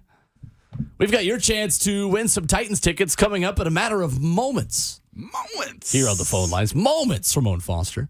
Kayla Anderson, Will Bowling with you. You can talk to Jonathan Schaefer in a moment because, ladies and gentlemen, today is Thursday, and it is Titans Ticket Thursday. We're a big fan of alliteration around here. You should be too, because caller number 5 right now wins 2 tickets to see your Tennessee Titans host the Denver Broncos this Sunday at Nissan Stadium. Plus, this is a big plus, 2 tickets to the Titans VIP tailgate at the Bridge Building thanks to Bullseye Event Group. The phone number is 615-737-1045. Caller number 5 right now is headed to see Titans and the Broncos riding into Nissan Stadium. And a couple tickets to the VIP tailgate at the Bridge Building thanks to Bullseye Event Group. And you will see one Ron Sylvester sleigh there. I might pop up on them this Really? weekend. Yeah, go. Did my invite get lost in the mail? What happened? I mean, I just told them I'm popping up, Will. Sometimes that's how just show up. There you go. You do what you want when you're popping. Yeah, you just show up. That was the whitest that statement has ever been said. I apologize. Well, no, you that guy. Don't apologize Don't for deny anything. it. Not even for nothing. Speaking of which, too, the Vols senior day this weekend. They released Jerome Carvin did the video, man. Yeah. Did you see that? No, I didn't. I got kind of chills at it because I was just like, man, this is an end for an era for those seniors this weekend. If you're going to the game, you're going up, right? Aren't you? Yes, I'll be this there. weekend. Yep. And I was just like, what a senior group. You know, I'm gonna leave it at that. What a way to go out, Will. It's a group of guys that stuck through it, through a big recruiting class that did not stick through it and went elsewhere. Yeah. And who will probably end with as many college football playoff appearances or less college football playoff appearances as the guys who stayed. Yeah. Time will tell. A couple of NFL headlines around the league yesterday. Josh Allen not practicing yesterday. Bills head coach Sean McDermott saying that his elbow injury was day-to-day. When asked if he will play Sunday against Minnesota in a big game that I'm sure will make it into our Friday 5 tomorrow, Sean McDermott said, "We'll see." Said, "We believe in Case Keenum. He's here for a reason. He's ready just in case." Roll with it, right? Well, goodness, Case Keenum. Elbow issue, something you don't mess around with also as a quarterback. That's very true, too. It's like a pitcher, I guess, in a sense, right? Yep. Quarterback play in this league, man, goodness gracious. No wonder everybody's chasing one year after year, Will. That's right. They keep going back to the same names, though. I guess that's the reason Irsay got away from the same head coaching names. Wow. You're ready to just throw a jab at Jim Irsay anytime you can today. Now I am. I get it now, Titans fans. I do. I do, Will. Of course, I really ain't that bad. That was me at You've first. now adopted the darkness. I have. That a lot of us were born in. I've walked into Titans darkness. That's where I'm at right now, Will. And guess who was standing by the door? Who's that? You. I was opening the door for you. That's right. 615-737-1045, the number. We got a Paul in Franklin up next on the phone lines. Good morning, Paul. Morning, Paul. Morning. Welcome, Will. Welcome, Kayla. I've listened to Will for the last couple of years on Friday nights. Kayla, I got a quick question. Is that Anderson E-N or O-N? Yeah. Well, you'll have to ask my great-great-great-great-great-grandpa about that because I think it changed over generations, but it's O-N now. Right, because I used to think O-N was Swedish, Yep. E-N was Norwegian. Yeah, and I'm both. Right. Yep. My grandma, grandma, and grandpa. So it was like grandpa Norwegian, spoke 100% Norwegian, grandma Swedish. Wow. Right. Yeah. All right. Well, Ramon. Yeah. The Haitian treat. Yes. I loved that as a kid. I can't see it on the shelves anymore. Oh, they're in they're in stores. Little spot down by me. I've seen them in numerous places. Or if you want to pay on Amazon, they're there too. But no, Paul, they are. Well, yeah, around. I know that. I don't buy liquids through Amazon. I wouldn't either. I'm with you on that. Kroger does usually have them though. If you're shopping locally, Kroger does have them. Thank you for the call, Paul. Appreciate it. See, look at Tahitian Trees getting some love. I literally so what is in like? Is this something you buy in a bottle or do you like make it? No, You can do both, can't you? Yeah, it's a can and bottle. Oh. No, you can't make these. These come pre-made. It's like a soda. But you could it make is a your soda. own. Well, not like these though. Tahitians is one of it's like one of a kind. So what do you put in it when you make one? You don't make one. What do you mean? When I pour a can? So what does it taste like? Well, what it's flavors like a are fruit. in it? It's a fruit punch soda. Is what it tastes like. You get cherry, strawberry, orange, like all of it. It's you don't. You could make your own. I'm bringing it. If you watch, know what? Will and I are doing a call tomorrow. A call? Oh yeah, we are. Ramon Foster Are on you the not call. here today? I don't know if I just thought you meant like we're gonna have a phone call about it. No, about this. absolutely not. Yes, we're Ramon calling. Foster on the call with me tomorrow night for the 104.5 The Zone High School Football Game of the Week, Smyrna at Beach. And you said Beach told you they have one of the best concession stands in all of Tennessee high school football. That's what they tell us. Whatever you decide to get from the concession stand, you will have a Tahitian treat because of it. Okay. I'm bringing one. So from here's my house. question. Yes. The Tahitian treat is something you buy. We get that. Yeah. Comes in a can or a bottle. A bottle. Yeah. But I'm saying, couldn't you technically make this from scratch? It wouldn't taste like Tahitian treats. I've made, the bud, like the booze punch and all that type of stuff. No, this Tahitian's in its own lane. What's the specialty? What do you think the ingredient is? I really can't even explain it, Kayla. I just got to bring some in. We got a fridge in the studio now. There will be a few cans of Tahitian treats for my gang. There you go. All right. Love to see it. We got a live taste test on air tomorrow, perhaps. Ron might call. Moan ain't here tomorrow. Yeah, that's right. Yeah. We can find a way to get Pre-game show of high school football, a live taste test. No, because I'm not involved in that. That's true. I'm kidding. No. I'm kidding. And it's got doesn't work. caffeine in it too. I didn't even remember. So now you get. I need all the caffeine. Well, I got you. All of it. I mean, you're usually better when you're a little buzzed, Will. Why do you think I've been so good today? Are you? I'm Drinking before. Ron said we're confusing him. Too many questions about the Tahitian. Well, I just watched that Netflix, The Ultimate Bartender or whatever, and where they literally break down everything and build from scratch. Yeah. So that's why I asked you. I'm just in this creative chemistry mode. I don't blame you. 615-737-1045 is the number. And when we come back, we reset the Titans injury news from earlier on in the show. A long list of injured Titans yesterday who were either non-participants or limited. We will tell you about that. And in hour 3, former teammate of Ramon Foster, Max Starks, joins us to talk some college football and NFL headlines as well. Halftime of the show, the third quarter, next on 104.5 The Zone.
It's 8 o'clock. Good morning. I'm Jonathan Schaefer from the Superbook.com sports desk. The Titans returned to the practice field yesterday in preparation for Sunday's game against the Broncos. They designated Treylon Burks to return to practice from injured reserve.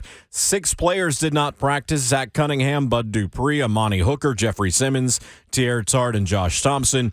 Ryan Tannehill, Derrick Henry, Christian Fulton, and Danico Autry, among others, limited participants. The World Cup roster for the U.S. men's national team is set. 2 Nashville SC players named to the squad: center back Walker Zimmerman and right back Shaq Moore.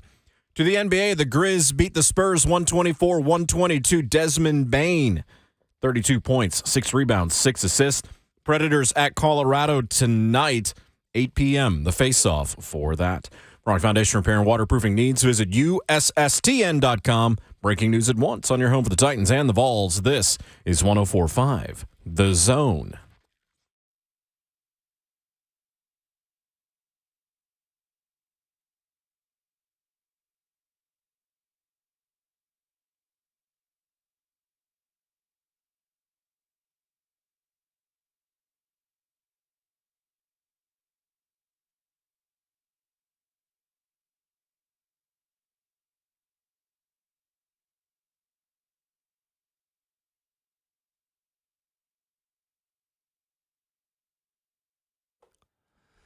Second half of the show, hour number 3, off and running on Ramon, Kayla, and Will, powered by All Four Seasons Garage Doors right here at 104.5 The Zone with 11-year NFL veteran Ramon Foster, Kayla Anderson, and Will Bowling. That's Jonathan Schaefer behind the glass, making the show happen. The best producer in the world! That's what he is. In this world, at least. 615-737-1045 is how you join in on the conversation. All worlds. After all worlds. Multiverse, you name it. Universe. Yep. One county over. Still Jonathan Schaefer. Doctor Titans, Strange is nothing compared to me. That's right. That's right. Titans had a walkthrough yesterday. 6 players, non-participants in practice. Jeffrey Simmons, Amani Hooker, Bud Dupree, Zach Cunningham, Tier Tart, and Josh Thompson. Ryan Tannehill limited and was out there a little bit more, talked to the media yesterday, and appears to be, I think, in a position to probably be out there Sunday. If I'm reading between the lines of what he's done on the field. But I think we thought this time last week he'd be out there in Kansas City too. Well, the difference between last year was, while he's been made available to the media the last couple of weeks, and we saw him out at practice, he never took snaps. He never took reps in the individual period that's open to the media. And yesterday, while he was on the bike during the stretch period, he ran out to the field and took a ton of reps in that open period that we saw, more so than even he does regularly before they rotate. He was taking a little more, just testing out that, ankle to see how everything was going. It was, for the most part, it looked pretty steady. You could tell a little bit when he dropped back, or, after he would do his reps, he'd go back. He was walking a little bit timid on it, but not much. And I think that it's just a matter of how it now reacts the next day. Mm-hmm. So that's usually the way it's going to be when it comes down to that. I don't think people realize how long that recovery process can be a little bit. Mm-hmm. But you know what? From this point moving forward, I feel like even at that work that he's putting on that ankle just does nothing but strengthen it, Yeah. So Ryan Tannehill spoke with the media yesterday, and here was his comment when asked about the health of his ankle. Feeling good. He's getting better day by day. But definitely, seeing the progress now, so that's exciting. For the pregame warm-up, when you went out there to kind of test it, it didn't look like you were doing much, like test mobility. What were you looking for, in that pregame warm-up to determine whether or not you could go? Yeah, I just went out and played a little catch. That was kind of the plan heading into it, so see where it was at, and that's where we were. So there is Ryan Tannehill talking with the media, played a little catch, going through the process of being in Kansas City and being up for that game, at least traveling for that game, not being up for it and being active, but sounding like it is trending towards that direction of being a more positive update from him. That'd be good. You should get a loud ovation coming out of the tunnel this weekend, man, because it's necessary. Tannehill is the guy that you need to lead this team with this defense that you have right now, especially if you don't get all your weapons back. I know I'm very hopeful that Treylon gets in this weekend. Gosh, it would be good. Not only just for this team, but for the other receivers too, right? Like, well, when you got people that can take some of that heat off of you, then that makes your game a whole lot easier when it comes down to having all your weapons, or most of your weapons for that matter. Yeah, and if you do get Treylon Burks back, obviously that's a perk. And we all heard what Coach Mack had to say about that too. Yeah. He can take the attention off of others as well. But look at Austin Hooper. Yeah. Like, we were talking about how Austin Hooper was starting to get in a groove, and even, had some sort of a little bit of chemistry with Malik for as much as you can do with Malik right now. But I think that it's a huge positive. He did mention, though, again, I asked him it last week. He was asked this week about it again. It's going to be an injury. It's not going to go away. It's going to be painful to play on. Yeah. I mean, it's just going to have to be the recovery that's going to have to be spot on every weekend, because it's not going away. And Mike Vrabel had this to say when he was asked about the health of Ryan Tannehill as well yesterday at the podium. It'd be good to have him back out there and see what, see how he feels and work through the week. But obviously the entire game, 3 phases, is about, the execution improving. And I think the first start of that is the details. And we've had some really good conversations thus far this week about some of those.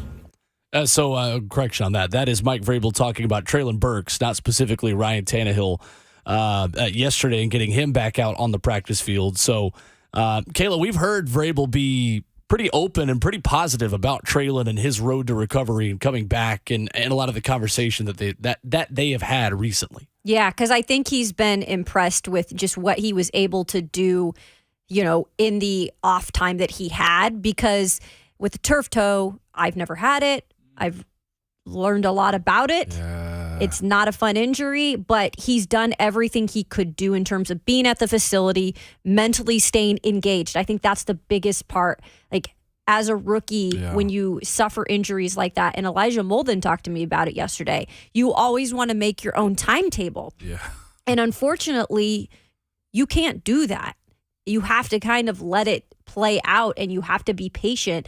And I think that's what Mike Vrabel was so impressed with, was just the ability for Treylon Burks to move forward in that direction at least. And now looks like he'll be ready to go. Yeah, I'm looking forward to what it looks like. Even him yesterday in your videos that you posted on Twitter, he was bursting off the balls of his toes. Like, you saw that. It wasn't like he was holding back. He broke down well. He moved side to side good. Hopefully that trends Sunday to saying he's activated. Mm-hmm. If you're good, you're good on that type of injury. It's not like an ankle where the tendon still is kind of loose. Like, if he's good, then he's going to be good to go. Yeah. Might have to stiffen up the bottom part of his shoe just not to overstretch it a little bit, because nobody wants it. You ever have that kind of toe injury before? Lightly, man. And it's such a tedious, small recovery. It's time. Mm-hmm. And it's, I'm sure you've seen people in the training room and stuff like that where they have like the plate full of marbles, and you got to like grab that with that toe. Yeah, pick them up with that toe. Worst. That's crazy. It is, but you got to strengthen that tendon back up again. It's a tendon ligament. Well, I don't want to mess that up again. Yeah, right. But you just got to strengthen it back up. It's really a workout is what it is. It is. Is it easy to re-injure? And that's why I said potentially like getting like a stiff plate in his shoe might do it a little bit of a justice. Because if somebody falls on it or that foot get trapped underneath a pile, and then it's basically overstretched. So you're thinking about it. Yeah, and then you're thinking about it. And every time anybody steps on your foot or anything, you're thinking about it. Yeah, that's the worst part is getting past it. That's why some people with the ACLs and stuff like that, you hear people say, I heard a pop and nothing happened. And you're like, oh, I'm good. Mm-hmm. It's one of those, or dunking again and you're finally landing. It's psychologically, I think, more difficult than people think. Yeah. Of trusting something that was, the reason why you haven't been able to play for weeks. But for Treylon, I think the concern, and he talked about this a little bit yesterday, Kayla, is again and Mike Vrabel did too, the conditioning aspect of it.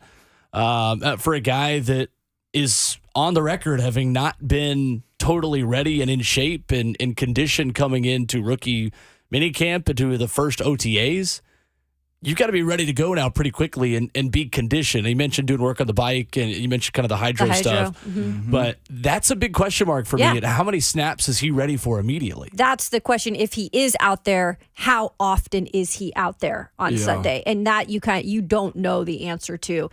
I can only share with you the portion of individual work that I saw from him. Did not look gassed at all at any point. Much different from earlier on before the season and all that stuff. Didn't seem to have an issue at all. But that's so different from actual game reps when you're in the game. And, I'm hoping this makes him a better pro through all of this. Yeah, probably. You know what I'm saying? Like, he's have to grow up like really fast as of late. And this will be huge for him.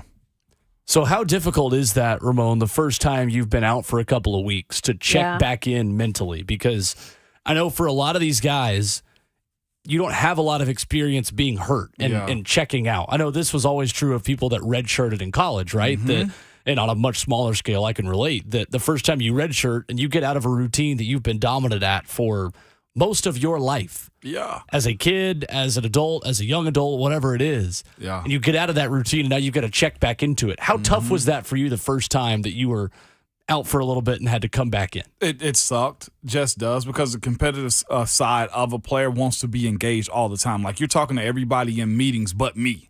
You know what I'm saying? Like, it's sitting in meetings like, you should do this. And I was like, man, I would have did that. It's that type of situation. And then when it comes down to practice, like, okay, there's actually been a guy in my starting position. And now I got to work with him on reps because I'm not getting all the reps. Like, so the way coaches do it, they really kind of make you want to be antsy about getting back in because of those things. And then when you know you're close, it's the idea that, look, all right, I can do this. It's the confidence of being back into the huddle again. It's the confidence of, look, I might play 40 plays this weekend because I'm good. And I'll say this too, when you're that guy, you become a starter, and Treylon's a first-round draft pick, the welcoming committee for him is probably going to be smiles. Yeah. Ben see him in the huddle is probably gonna be like, young fella, welcome back. You know what I'm saying? Like, having Inject guys. that youth. Yeah, you know what I'm just saying? got here, you already got hurt, now you're back. All right, like, let's go. Yeah, right. So that, I think that's the beauty of what football is too. When you have a guy like that, or a guy that's been a starter that's out of it,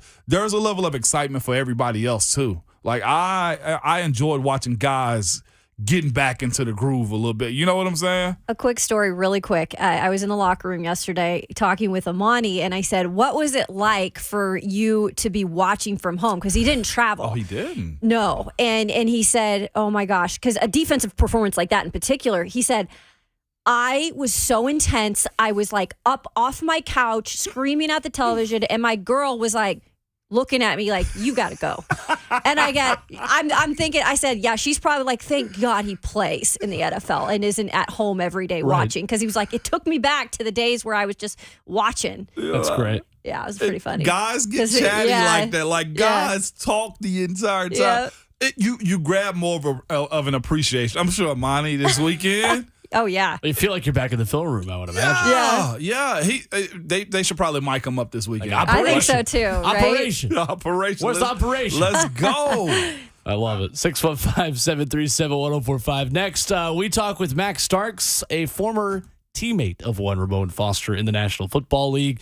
ESPN radio analyst covering college football. We'll talk some NFL with him as well after this on 1045 The Zone.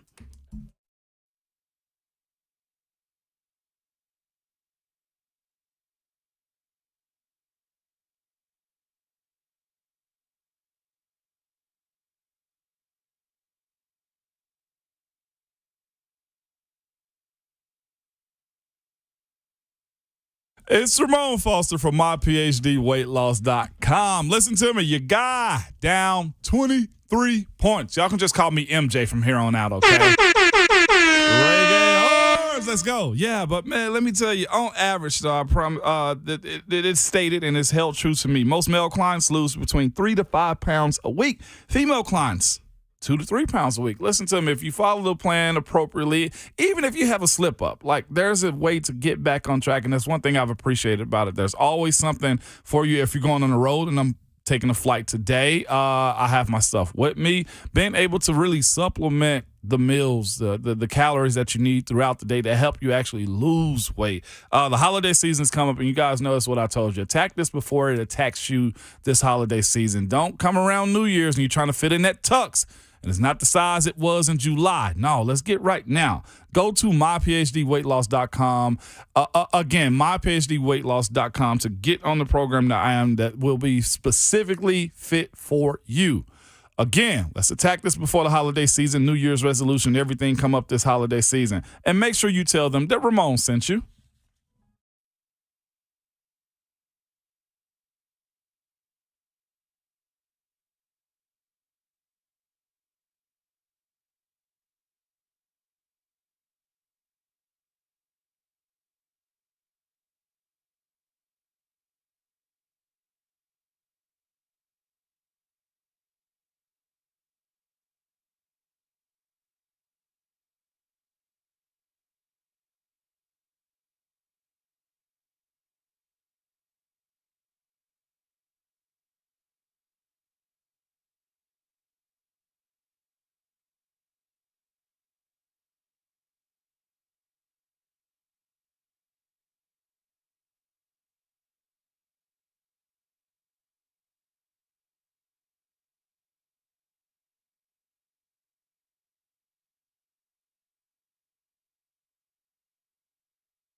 It's Ramon, Kayla, and Will, powered by All Four Seasons Garage Doors here on 104.5 The Zone.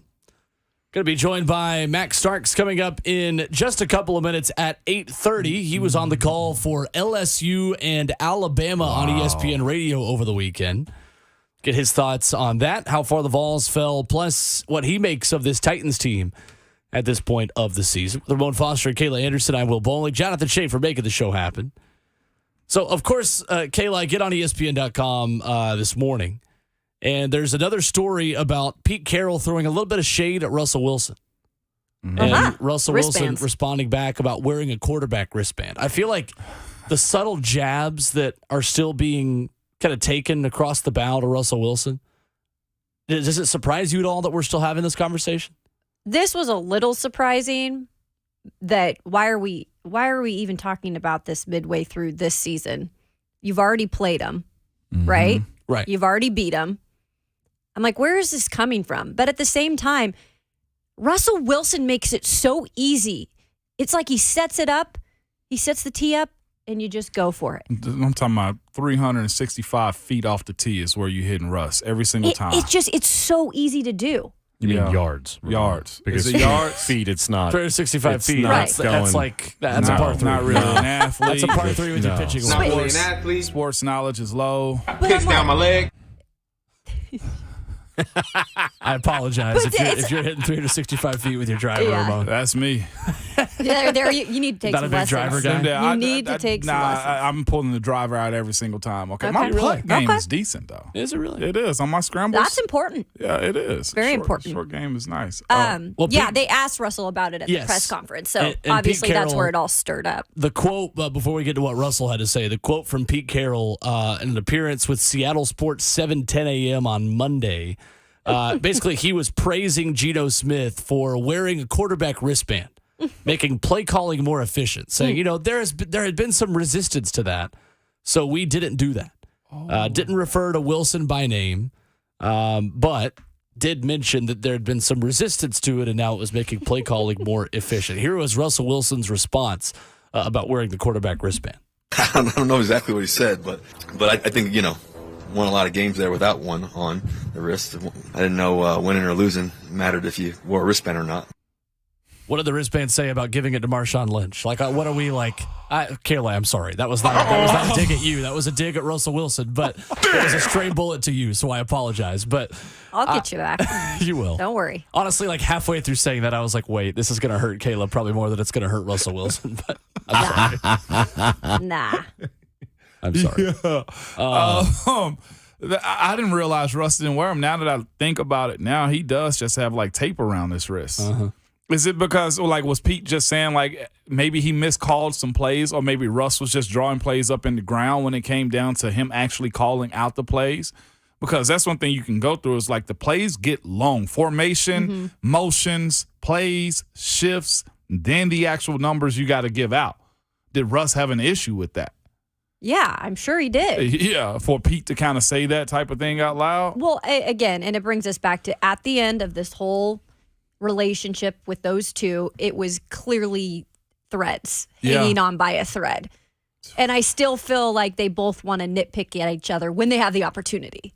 Will they have one of those Bill versus Bill conversations of 30 for 30s? Down the road, I'd love to see it. Pete and Russ. Yeah. I feel like Russell Wilson's the type that's going to want to control his own narrative so much. Yeah. And that any film crew or author or whatever it is, he's always just going to approve what makes him look good. That is actually a fact. Yes. Because again, the media friends that I have up there that covered him, even like a photographer was telling me, like a interview with him specifically one-on-one, like he's the kind of guy like Tim Tebow who has to look at all the questions before, has to approve all the questions. Everything has to be, to his understanding before, not in a press conference setting, right? But in something like a one-on-one or something like that. Yeah. Why? I guess it's control. I was going to say, why is that the case? He wants control. He doesn't want anyone spinning the narrative that he is as big of a fraud as a lot of people think that he is. I think that's overly fabricated if that's the case when you're doing stuff like that. And honestly, you're opening the door for people like us to call you a fraud when you're that thin-skinned about what people think about you. Yeah, that's like he's digging himself a deeper hole in terms of bad PR by being so sensitive of how the message comes across and the Broncos country, let's ride. Like if you don't understand like what we mean by that when we make the reference, like essentially at the end of every single press conference he has done with the Denver Broncos since the day he was signed to a long-term deal, he has said, Broncos country, let's ride. Yeah. And it's just like I don't understand. And when you're winning, like he did up in Seattle for so many years in a Super Bowl, cannot take that away. Mm-hmm. You know, it doesn't get talked about a lot because that's not what you're going to focus on. But the minute that you have big news happen, you go to the Broncos, you're underperforming. Did you not think this was going to happen? It was going to come out eventually. Yeah. Yeah, it was. So it's just being, honest about the situation. We're not trying to pick on him. This is just, it is what it is. When you talk about Russell Wilson at this point of his career, this is where the conversation has to begin. Mm-hmm. It's that him and Nathaniel Hackett have not clicked yet in the offensive coordinator, head coach / quarterback relationship, so to speak. And it's the fact that off the field, he is making more headlines than he is on it. What's wild, though, and the reason I'll kind of pile on, just when it comes to him and those type of situations, nearly all his former teammates have nothing good to say about him. No. Which is crazy because there's a lot of them. Because in the media world, everybody loves him. Yeah. Right? As far as productions and stuff, commercials and businesses, they love him. But the people that's been around him have nothing good to say about him. Yeah. What is that guy then? Well, essentially what you have on the field on Sunday is a guy who can expose your biggest weakness on defense. Yep. And that's explosive plays in the pass game and throwing the football over your head and making things difficult on a secondary that's been really good the past few weeks thanks to that front seven and front four getting pressure. But without Bud Dupree healthy potentially on Sunday, it's an issue. Him off script creating explosive plays in the passing game.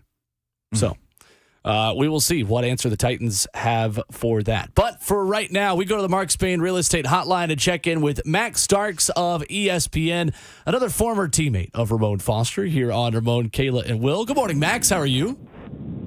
I'm doing good. How's everyone doing today? We're good, doing Max. good, Max. Good morning, my brother.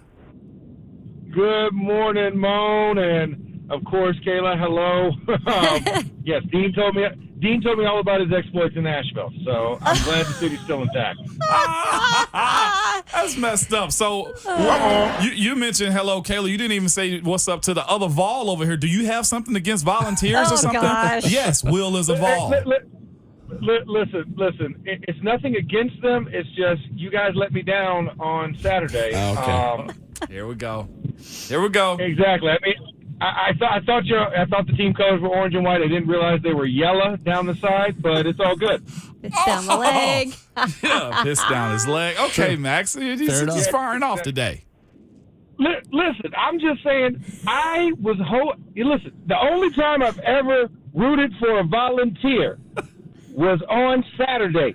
And the one time I do, y'all didn't even let me down gently. Y'all just dropped me like a bad habit. I was thoroughly upset in that first half. I'm sitting there, I'm cheering for these dudes. I'm pulling for Ramon and Peyton Manning, and then y'all give me the T. Martin treatment when he came to Florida. You know what I'm saying? That's exactly how I felt. Well, the feeling is mutual, Max. I am. It is mutual. Thank you, Will. It is mutual. As a matter of fact, we still got a one-up on you because somebody took an L this year. Take that, Max. Hey, I'm just glad to see Anthony Richardson throw for over 400 yards on somebody. There you go. So I'll take that L. And a loss. Maturation. You're right. Hey, listen. Y'all got an L too, so it don't matter. Now the one of us going to the national championship now. So one L. Well, you saw a big time game this weekend, though, Max. Will was good. Go ahead. Well, you got him on this. Yeah, I mean, you were in Death Valley on the call for ESPN Radio. How did that atmosphere stack up over the weekend at LSU? So I don't think that there could be a bigger moment. I mean, playing in Death Valley is already one of those things, but when you get Cajuns lathered up at night, it's something a lot different than you can anticipate. They were absolutely just fired up. I mean, it was an environment that I hadn't seen in a very long time.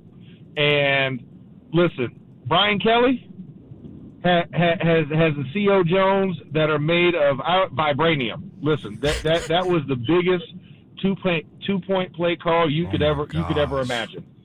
Yes, indeed, yeah. Max. How do you view that game in the Nick Saban era of losing 2 games the way he has this year?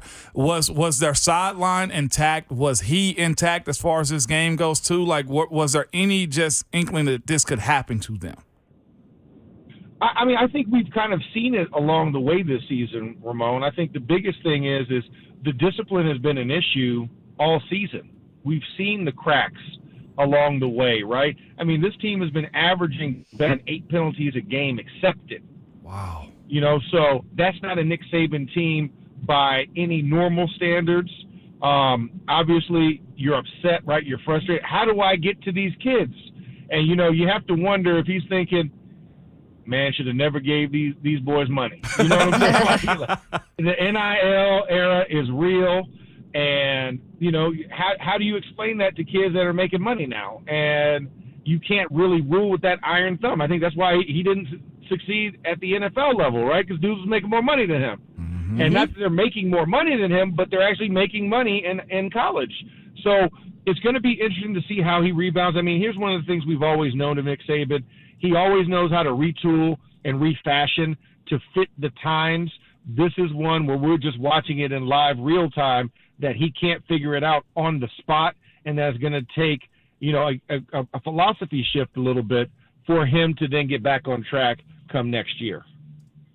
I think we've seen Georgia, the cream of the crop this year in the SEC for the most part, especially after that game against Tennessee last weekend. Do you enjoy kind of seeing now the SEC kind of get stronger with some of these other programs rising to the top and giving programs like Alabama a run for their money right now?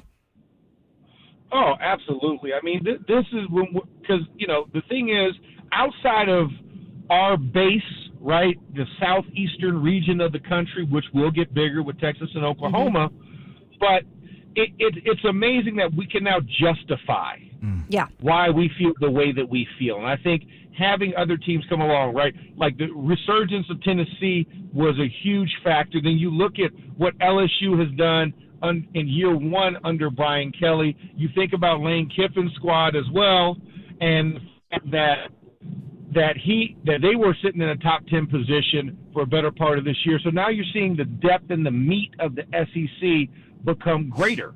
And I think that's what we always want to see. Because, listen, if you look at the Big Ten, it's so top heavy.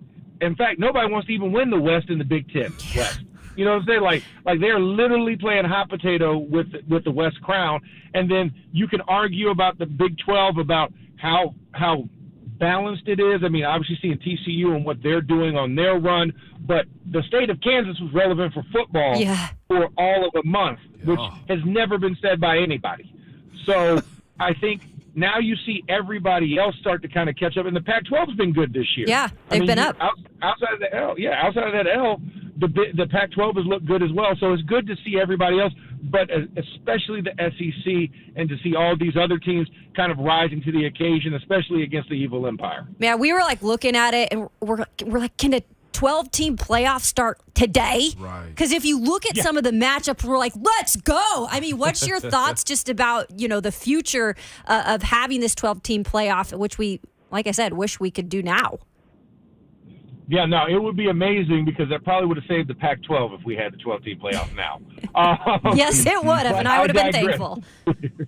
Yeah, but I look at this. The SEC and the Big Ten are going to have a lot of good teams when it comes to it because, you look at the future of it, and I'm excited for even Conference USA smaller ball, like the App States of the world having an opportunity in this contest because they've gone up against the bigger Power 5 schools and they've had a modicum of success, right? They beat Texas A&M, but then you put 60 on North Carolina, right? So you could see some of these other schools that might get into it. And what were they doing on one-off? I mean, that's what the beauty of college football is, to create that sense of any given Saturday, a team can rise up and do the impossible. And I can't wait to see it because I think it makes college football more competitive when it seemed to be getting further from that, where we was like, oh, it's the same old guys, same old hat, year in and year out. Now you're going to get a lot more parity, and you're going to involve more of the country in the college football playoff race.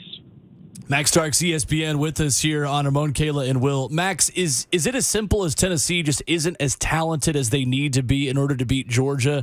Because with the playoff chances that Tennessee still has, we've already started thinking about a potential rematch between those two teams. Could the Vols on their day still get Georgia if they're able to play their best? I think they can. I mean, here's the thing: it's not about the talent. I think the talent is there, and the defense was coming along. I mean, early on you're like, oh my gosh, this defense can't hang, but the defense also had to catch up, like endurance-wise, because of the pace with which Tennessee moves. I think it was a case of nerves more than anything else. Going into Sanford Stadium, that crowd, knowing that you had two quote-unquote number ones, even though I recognize Tennessee's number one over Georgia's. But I think that was the biggest thing, was that you just saw one team that hadn't been there before, and you saw another team that had been there, done that. And so there was more calm on their side, able to execute. Now I will say this: the DBs for Georgia, I hadn't seen that this year. The way that they played, they stepped up. They stepped up to the mic, because my biggest thing when I was covering Tennessee and doing the SEC was, who has three defensive backs who can match up with what Josh Heupel does, right? Because Josh Heupel forces you to declare yourself by the way he takes those splits with the wide receivers. You can't disguise in the middle of the field, so you need at least three defensive backs who can hold their own on an island. And I have to say, a guy with my same last name, Malachi Starks was a guy that I thought I wasn't sure what he could do, and he stepped up big. I think all three of those DBs, Bullard and company, I thought all of them, Keely Ringo, I thought all three of them did a really good job of playing man and trying to eliminate Hendon's first look on the quick option. And, of course, when you have a defensive line who can rush four, that presents an issue. So I thought they matched up well to what Tennessee did. But I think having film, and having gone through the experience of playing them once, I would feel confident, just like Georgia took on Bama the second time and we saw what the result was in the national championship game. I think Tennessee could have a different outcome. Max Starks, ESPN, has been our guest here on Ramon, Kayla, and Will. Max, always good to have another one of Ramon's teammates by. He's always trying to petition for us to get more offensive linemen and big guys on the show. So we appreciate you stopping by, man. Well, my pleasure. But listen, linemen make the world go round. And it's a happier place when you have a lineman around. And I just want to say my closing argument. If you haven't seen a lineman, and you happen to run into one, just hug a lineman today. There you go. Hug a lineman today. People too. Speaking of which, would you hug Jeff Saturday? Are you in position to be a head coach since we're hiring offensive linemen too? Where are we at on that one, Max? I mean, I'd have to give him a hug, because listen, he's in over his head. Bless your heart. He's overwhelmed. You know what I'm saying? He's probably got to cry. I would be the crying shoulder for him if need be, because you saw he kind of got a little defensive. He kind of got back in the corner yesterday in his press conference and started talking about, I'm not going back down. I played 14 years. I've been around Hall of Fame. I was like, listen. We already know what your resume is, because it's on ESPN every day. That's right. There you go. But at the end of the day, you have not done this personally. You've seen it. Listen, I went and watched Black Panther 2 last night, right? Wakanda Forever. Yeah. Just because I watched Black Panther does not mean I'm Black Panther. I would love to have a vibranium suit and have super strength and cat claws, you know what I'm saying? But that ain't happening. I watched it. So I'm just saying, Jeff, yes, just because you've been around it and you've seen it doesn't mean you can do it. Yeah. Right? And so that's where I just have and then you have an offensive coordinator who has never called a play. Has never. He hasn't even ran the annexation of Puerto Rico. You know what I'm saying? Man, I love it. Yeah, I mean, I can't, especially, and for me, and even, last point real fast, I feel like that is a disservice to the coaching profession. Right. Yeah. Yep. You know what I'm saying? Yep. You know, the audacity to think that you could accept this job and that you can do this job because somebody asked you. Listen, Ramon. Yeah. Give me $500 million. Man, listen, I'm good with money. I've watched a lot of videos on what to do. You know, I've watched these videos on Instagram. I feel really comfortable investing your money and giving you a 20x return in 30 days. Yeah. Absolutely not. You think Max is crazy. Yeah, I would. Come on, man. Yeah, you know what I'm saying? So that's where I feel like that kind of pissed me off a little bit about it. Yep. And listen, I get it. You accepted it. You got to roll with it. Fake it till you make it. But it's going to get embarrassing come Sunday in Allegiant Stadium when the Raiders exact their revenge and get pissed off about the fact that they felt you could send an inferior person into that stadium to beat them. Max Starks has been our guest at Max Starks 78 on Twitter. Max, appreciate the time, man. Good stuff. Absolutely. Go Vols! Nah, my pleasure. Well, go Gators. Bye. Thank you, Max. Love you, man. Really good stuff there with another former teammate of Ramon Foster. We'll react to that coming up next. 104.5 The Zone. That's great.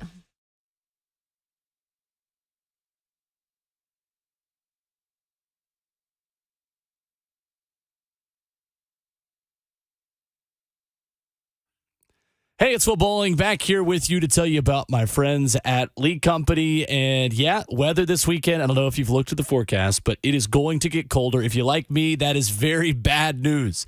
Heating maintenances, they are in full swing, and the worst feeling in the world when you wake up 2 o'clock and that heat has not switched on like you hope it would. Well, League Company is going to take care of that for you because their expert HVAC technicians will perform a 22-point inspection and seasonal cleaning maintenance.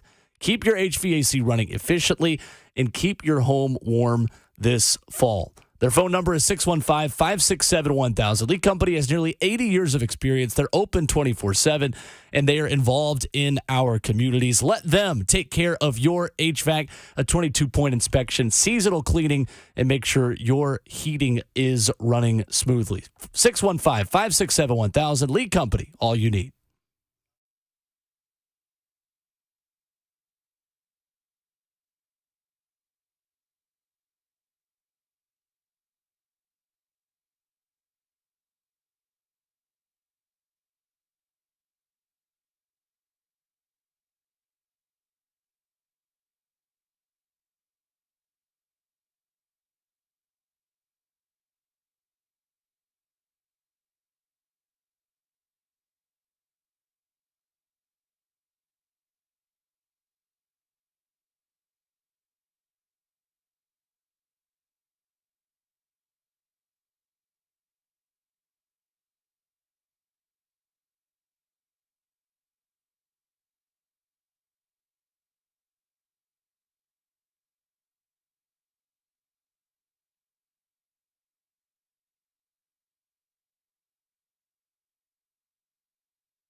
Ramon, Kayla, and Will, powered by All Four Seasons Garage Doors on 104.5 The Zone. A little Dr. Dre for your Thursday. Thursday. Maybe? No? Okay. Ramon Foster, Kayla Anderson, Will Bowling with you. Did you say something? Oh, wow. Sorry. Really appreciate that. I had a hilarious joke that just Wait, well, you didn't hear it either. I missed it. I said, Dr. Dre for your Thursday, a little bit of Thursday. Oh, God. You just chose not to laugh? Is that what it was? No, that's why. You just chose because not I to? chose not to. It's funnier than you acted. That wasn't that good. It's funny. Come on, I've had worse. He had the good. He had the good one though earlier on in the show with the Vrabes. Yeah, right. That was pretty good. Yeah, Vrabes One step at home. forward, two steps back. That's all good, Will. Jeff Progress. Saturday, Dr. Thunder, the head coach of the Indianapolis Colts. Diet Dr. Thunder. Oh, wow. Man. All right, let's not get crazy. Zero, Doctor. So interesting hearing people around the sport just be disturbed by Kayla. You remember when you first we talked about it off air with Jeff Saturday. He was just he just skipped every step, and Will said everybody's just like, how? He vaulted all the way. And I'll give ESPN analysts credit. Ryan Clark was talking about this the other day, and he kind of went at it with Kyle Brandt of NFL Network on Twitter about it. But ESPN analysts have not held back just because Jeff Saturday's their friend. Like Marcus Spears and Ryan Clark have both worked a long time with Jeff Saturday on ESPN, and they've been honest about it, saying, no, this is not how this works. No. This is a billionaire hiring a friend to do him a solid for 8 games because he thinks that he's just figured out the key of something that no one else is doing. Yeah. Yep. And that's the dumbest take to ever have. It was because he hadn't been in the business. Well, I thought it was interesting, too, because Coach Mack did say he thought it was more of just getting the culture back in that locker room. But that still isn't helping you move forward because, get the culture back, but then everything's going to change again if you get a new head coach in there. We take a break already because when we come back, we talk with Andrew Catalon on the call for CBS this weekend in Nashville as the Titans take on the Broncos. We'll get his perspective on how this Titans offense is different in his eyes versus the teams he saw last year broadcasting for CBS. Andrew Catalon joins the show fourth quarter when we come back. On Ramon, Kayla, and Will, 104.5 The Zone.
It is 9 o'clock. Good morning. I'm Jonathan Schaefer from the Superbook.com sports desk. The Titans returned to the practice field yesterday in preparation for Sunday's game against the Broncos. They designated Treylon Burks to return to practice from injured reserve. 6 players did not practice: Zach Cunningham, Bud Dupree, Amani Hooker, Jeffrey Simmons, Tierre Tart, and Josh Thompson.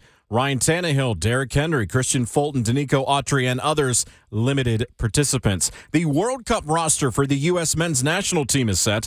2 Nashville SC players were named to the squad: center back Walker Zimmerman and right back Shaq Moore. To the NBA, Grizzlies defeated the Spurs 124-122. Desmond Bane, 32.6 rebounds and 6 assists. And to the ice, Nashville at Colorado, 8 o'clock will be the face-off for that. For all your foundation repair and waterproofing needs, visit USSTN.com. Breaking news at once on your home for the Titans and the Vols. This is 104.5 The Zone.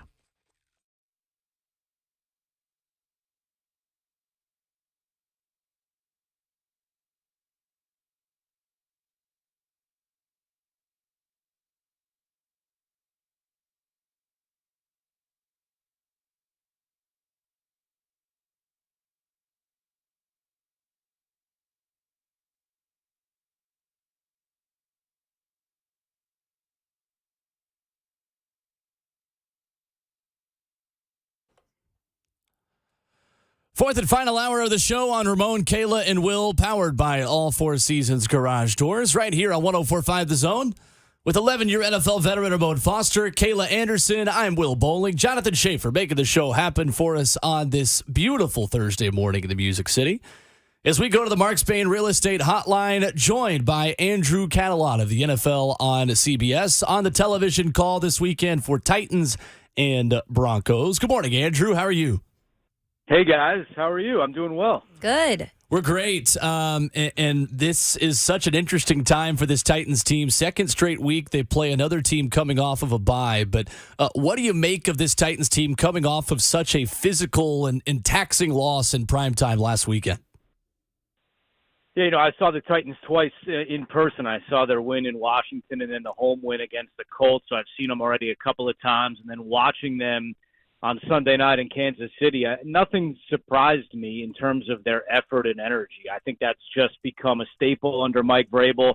Obviously, I think the defense is a little worn out. I know that Vrabel adjusted practice a little bit from what I read, just to give them a little breather here this week, because I think they were on the field, if you include penalties, for about 100 plays, which is crazy. But look, they went into Arrowhead with a quarterback making his second career start, and they took the Chiefs to overtime. And I know there's no moral victories. I get all that, but I'm still really impressed with the way that they played and just coming up short against the Chiefs. And Andrew, you've seen some classic performances by this Titans defense, including that incredible interception by David Long to win that one. It seems like people are not as surprised, right, when you talk about what this Titans defense is able to do and all the new faces on this defense that Mike Vrabel is just getting so much out of. Yeah, when we spoke with Kevin Byard before the Washington game, and that was a time where there were some people coming in and out of the lineup defensively, and obviously that's still going on. But, Byard made a great point that they had so many injuries last year that it forced them to communicate with each other more, because the guy next to you wasn't the same guy as the week before. And he thought that having gone through that last year has really served them well this year with some of the people in and out of the lineup. And that makes a lot of sense. And obviously, as you said, it starts with Mike Vrabel at the top, but there's a core nucleus there on defense led by Byard and Jeffrey Simmons and Danico Autry that really have formed that bond and that culture, I think, last year going through it, and now it's carried over to this year. Andrew, how is it calling a game where the focus point it will be primarily in these games on defense for both teams, which have both really good defenses, and a run game, and following a guy like Derrick Henry as we try to get and see what Russell Wilson is going to be for the rest of the season? Yeah, it could be a fast-moving game, right? I mean, I think both these teams offensively are going to want to try to control the clock. And, one matchup that I'm really looking forward to is the Titans have the number one red zone offense in the NFL, and the Broncos have the number one red zone defense. And I think that's going to be a big key to this game. But, yeah, to your point, as I'm sure you've talked about, no wide receiver caught a pass last week. Who knows who's going to play quarterback for the Titans? is Treylon Burks going to come back? Because I do think that would just add a different dimension to the offense for Tennessee. I mean, even if he's not 100% yet, I think that, some kind of spark like that could really help this Tennessee offense. But it could be one of those, 14, 13 games. But, I think it'll be a great atmosphere. It always is down there. And it seems to me that the fans have really rallied around this Tennessee defense, and that makes it exciting for me as well. And when you get to this portion of the year where I think it's supposed to be a little brisk this weekend in Nashville, do you hear coaches and players put an emphasis on what wins games, meaning like the line of scrimmage? Do they have a bigger focus point on like running the ball instead of passing the ball? Yeah, I mean, I think that it'll be colder, but I don't know how much, the precipitation doesn't look like it's going to be a problem. I think that would maybe be more of an issue in a game like this. But, Denver's played in some cold weather games, and I think the Titans will be ready for that as well. And, I think this time of year, you want to be able to run the football. I think that's a big key to trying to put a division away or try to clinch a playoff berth. They're going to need Derrick Henry to keep riding him. And Denver's got an interesting collection of running backs. I mean, it's kind of a strange group. It's Melvin Gordon, Latavius Murray, Chase Edmonds now, and Marlon Mack. It's kind of like a collection of guys from across the league.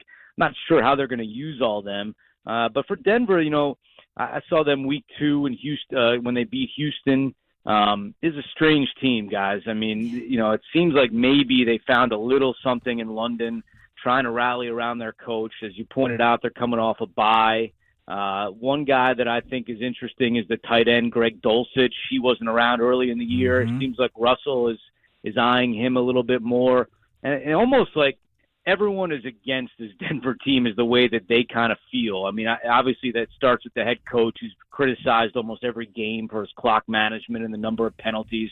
Russell Wilson's had an uneven year, if not just mediocre at best. But maybe they found a little chip that they can use to try to build a little momentum here. I think it's going to be interesting to see how they come out coming off the bye. Yeah, one thing about this Titans defense that they've admitted to when we've asked them about it, it's always about we've got to stop giving up those big plays, pass plays in particular. Kevin Byard told me yesterday in the locker room, he said, look, no offense to Kansas City at all because their wide receivers are good, but I would argue the Broncos might have a better crop. What would you say about that and what makes them so hard to defend? Because I think they all have their own skill set. Yeah, I think to your point, the scary thing is Jerry Jeudy's playing really well right now, and he can be a home run threat. Courtland Sutton is a very underrated receiver, although he's been kind of quiet of late. I would worry about him busting out.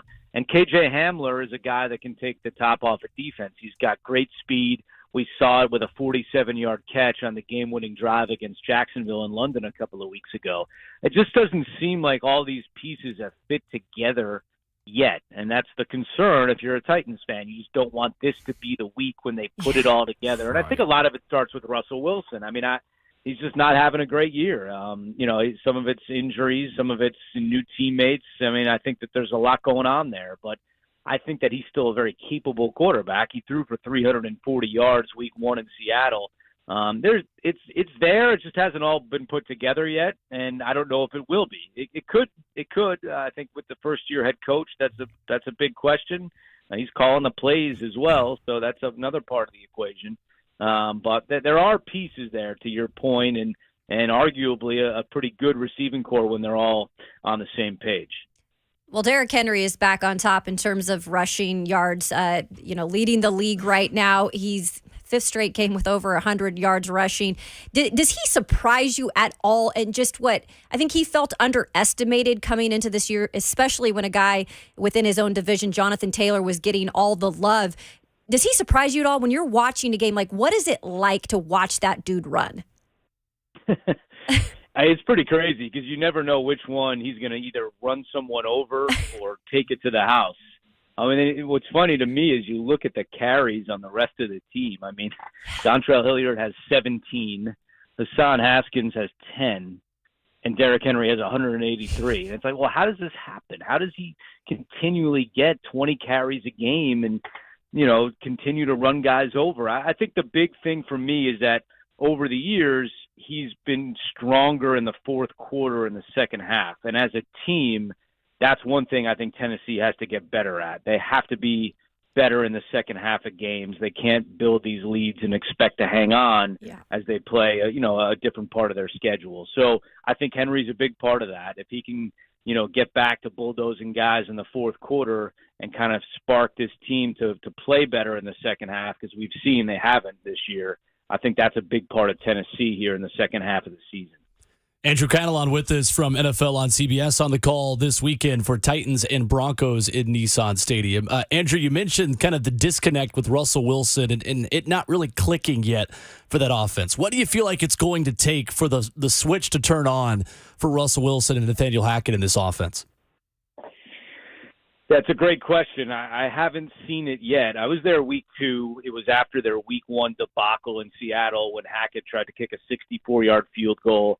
And then you've seen pieces throughout the year of, last game, they had a delay of game before a kickoff. I mean, those are things that shouldn't happen. They lead the league in penalties. It just seems like they always are stubbing their toe, whether it's a penalty or a play call or in the red zone where they've just been atrocious. They're last in the NFL scoring touchdowns in the red zone.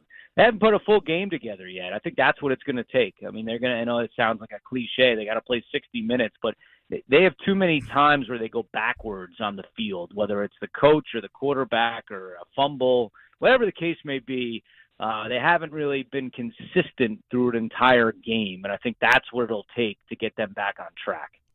Andrew, we've covered kind of the things that everyone knows about the Titans, right? The different faces coming in on defense and still doing the same job, and Derrick Henry's success on offense. Is there one thing in talking to this team and seeing this team a couple of times that does surprise you when you look at this specific Titans team versus past teams?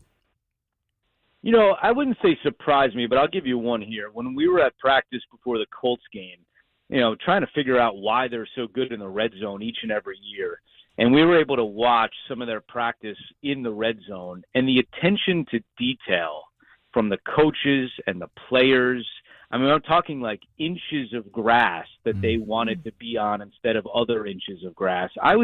That was really what struck me. It was just, okay, why is this team so good? Well, it's because they focus on that to the millimeter, if you will. And then we asked Ryan Tannehill about it before that game, and he said he meets with the wide receivers every Saturday morning as an extra session just to really hammer home what they're thinking in the red zone. I thought that was really that's what really struck me, that's the level of care they go to. It's not just going through a walkthrough and repping plays and being like, okay, here we are, but they were all communicating so much about how they wanted to run one play, and they did that play after play after play during practice. So I was really impressed by that.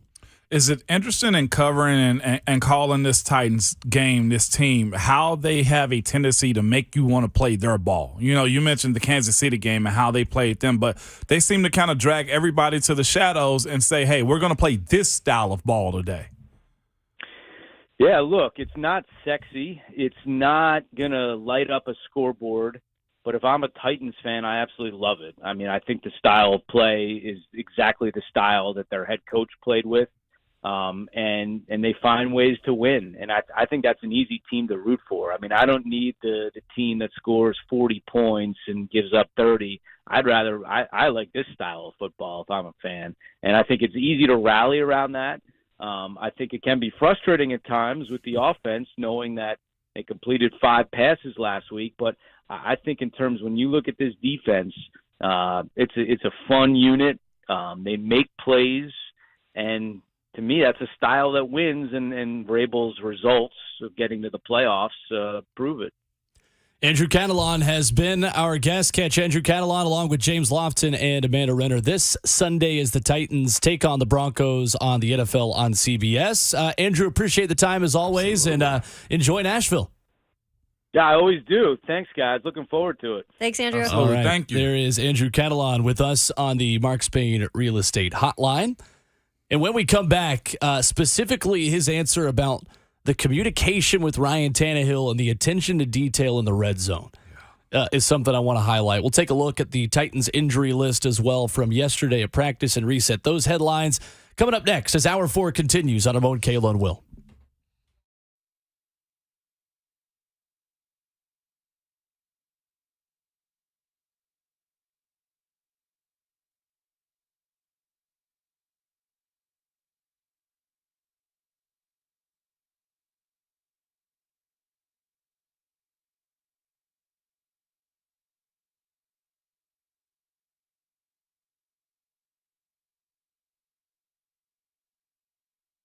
It's Ramon Foster for Craftsman on the Hill, located in Hermitage, 3424 Lebanon Pike in Hermitage. Listen, got the most parking for the best bar around. One of the best menus around that takes bar food to an all-new level, too, featuring their delicious smoked wings, okay? And it's about to get a little cool outside. Not cold, just cool. So now that means chili season. Smoked brisket chili served every single day. And every single night of the week, too, there's a day for you. Monday night trivia night, Tuesday karaoke. There's poker tournaments throughout the entire week. It's the perfect place for you to go and support your college team on Saturdays and the two-tone blue on Sundays. Plenty of TVs to watch your favorite sports and your favorite sports team. It's locally owned and operated with new management. Your favorite beer, spirit, plenty of nightly drinks and food specials. Monday through Friday, Saturday and Sunday, every day of the week, you can go there and have the time of your life. Take a friend, take their friends with them also because, as I said, plenty of parking, plenty of space for you to do whatever you want to. Craftsman on the Hill, located in the Hermitage, 3424 Lebanon Pike, Hermitage, Tennessee. See you there.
It's Ramon, Kayla, and Will, powered by All Four Seasons Garage Doors, right here at 104.5 The Zone.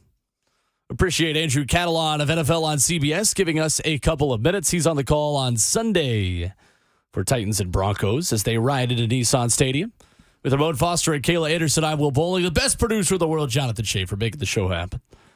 So we were talking about sodas earlier, and we go back to the phones at 615-737-1045 where you can join us. Jason has been waiting patiently to chime in on this conversation. What's going on, Jason? How are you? Hey, guys. How you doing? Good. I want to say y'all left out some great sodas, man. Y'all left out the Crush. Y'all left out the Mexican model Yurtos. Mm-hmm. Left out the Jungle Juice. And the Sun Kiss, but this is for Will. Yep. You gotta listen to Ramon, man. It's the best fruit soda in the world. Yeah. In the world, Craig. Thank you, Jason. Appreciate the call. In the world, Craig. In the world, Craig. Yeah. The world. 615-737-1045. We've got another Jason on the line, actually. From one Jason to another. Talking Titans. Good morning, Jason. How are you? Jason, you there? All right. Well, we went 1 for 2 on Jason's.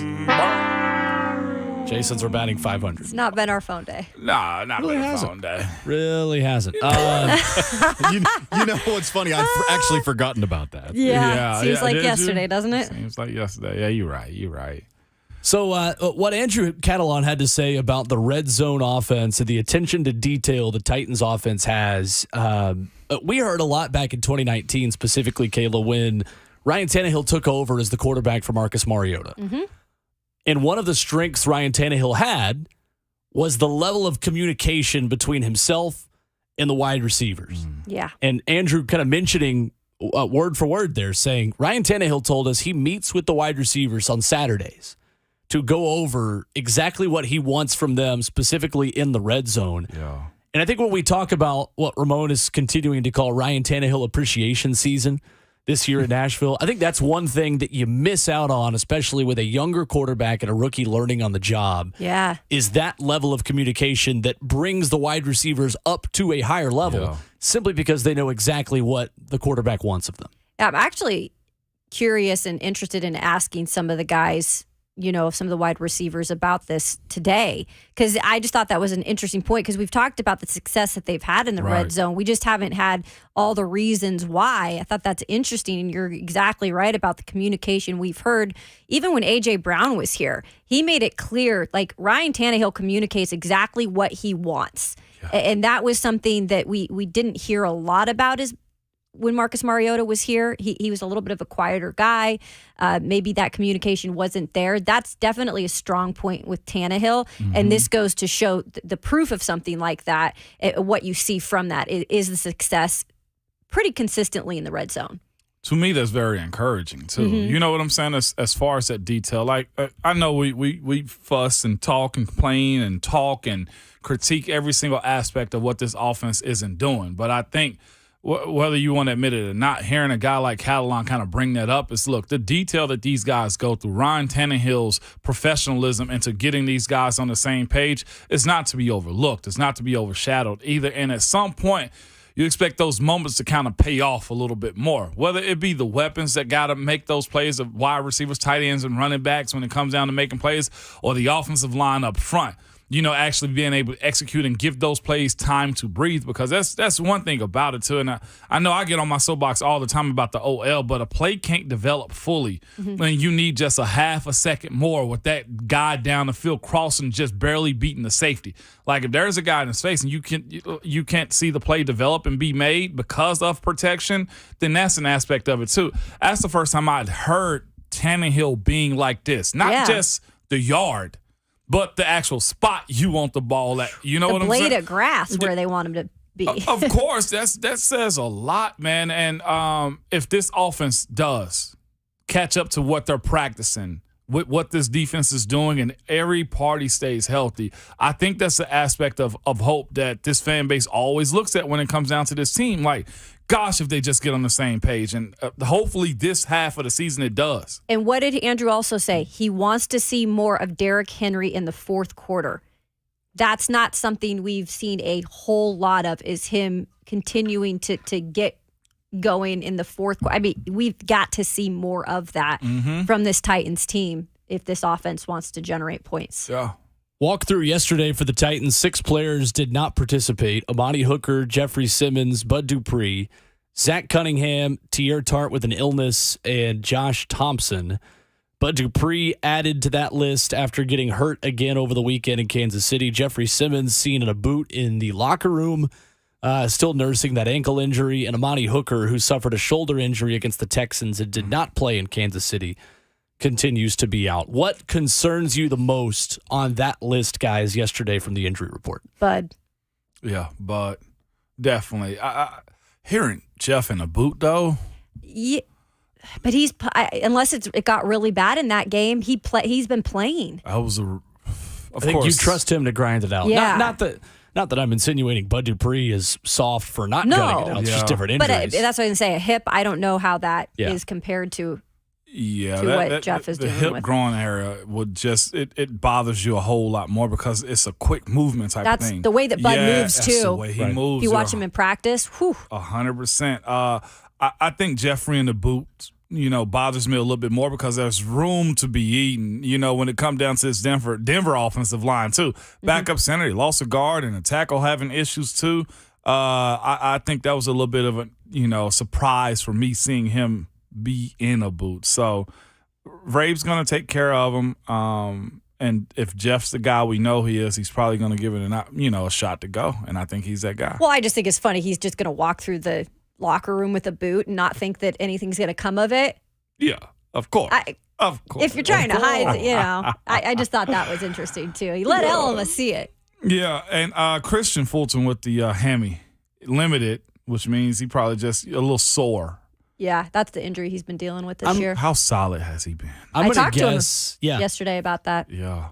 I'm going to guess that is a maintenance day that, since he has nursed that injury in the past, is used as the indicator. Similarly to Derrick Henry getting a rest day last week, and it was put down as a foot. Yep. Yeah. And then the next day it was switched to not injury related because everyone freaked out. Yeah.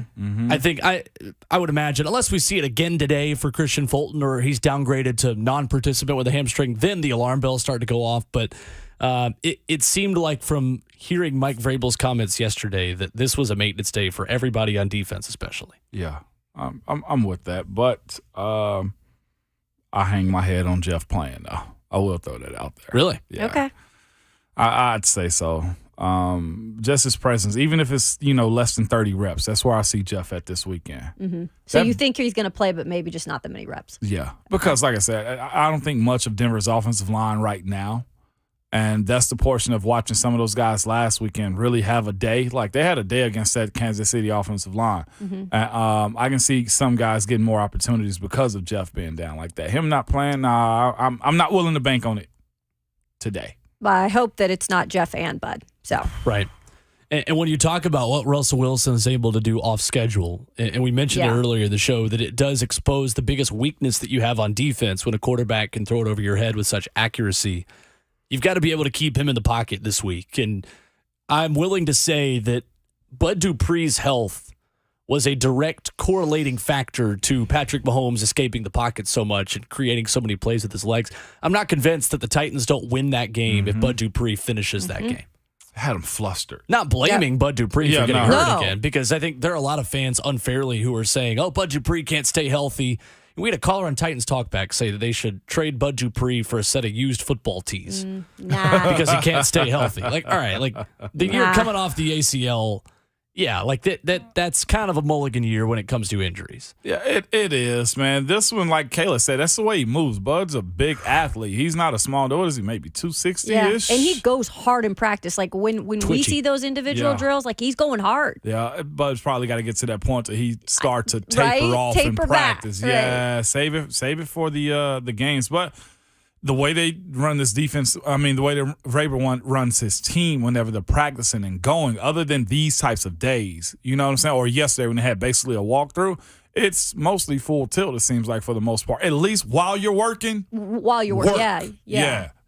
So. On the Broncos' initial injury report yesterday, some notable names there, including Baron Browning, outside linebacker, Jesse Simmons, the safety, and Cameron Fleming, the tackle, all non-participants. KJ Hamler among those who were limited, the deep threat wide receiver. They only has 7 catches this year, but has 165 yards for Russell Wilson and Denver Broncos offense. So that is how their injury report looked yesterday as well. What's your biggest worry for this game with the Broncos? What Catalon kind of said with the weapons they got offensively finally clicking?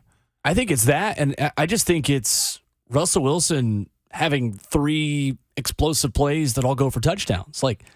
That is the one thing that over the course of the past 2 seasons, when the Titans defense has been better since 2020, they always give up that one big pass play. Mm-hmm. Yep. And the big plays they gave up against Kansas City, obviously, they had the big pass to the tight end to set up the game tying touchdown late in that game.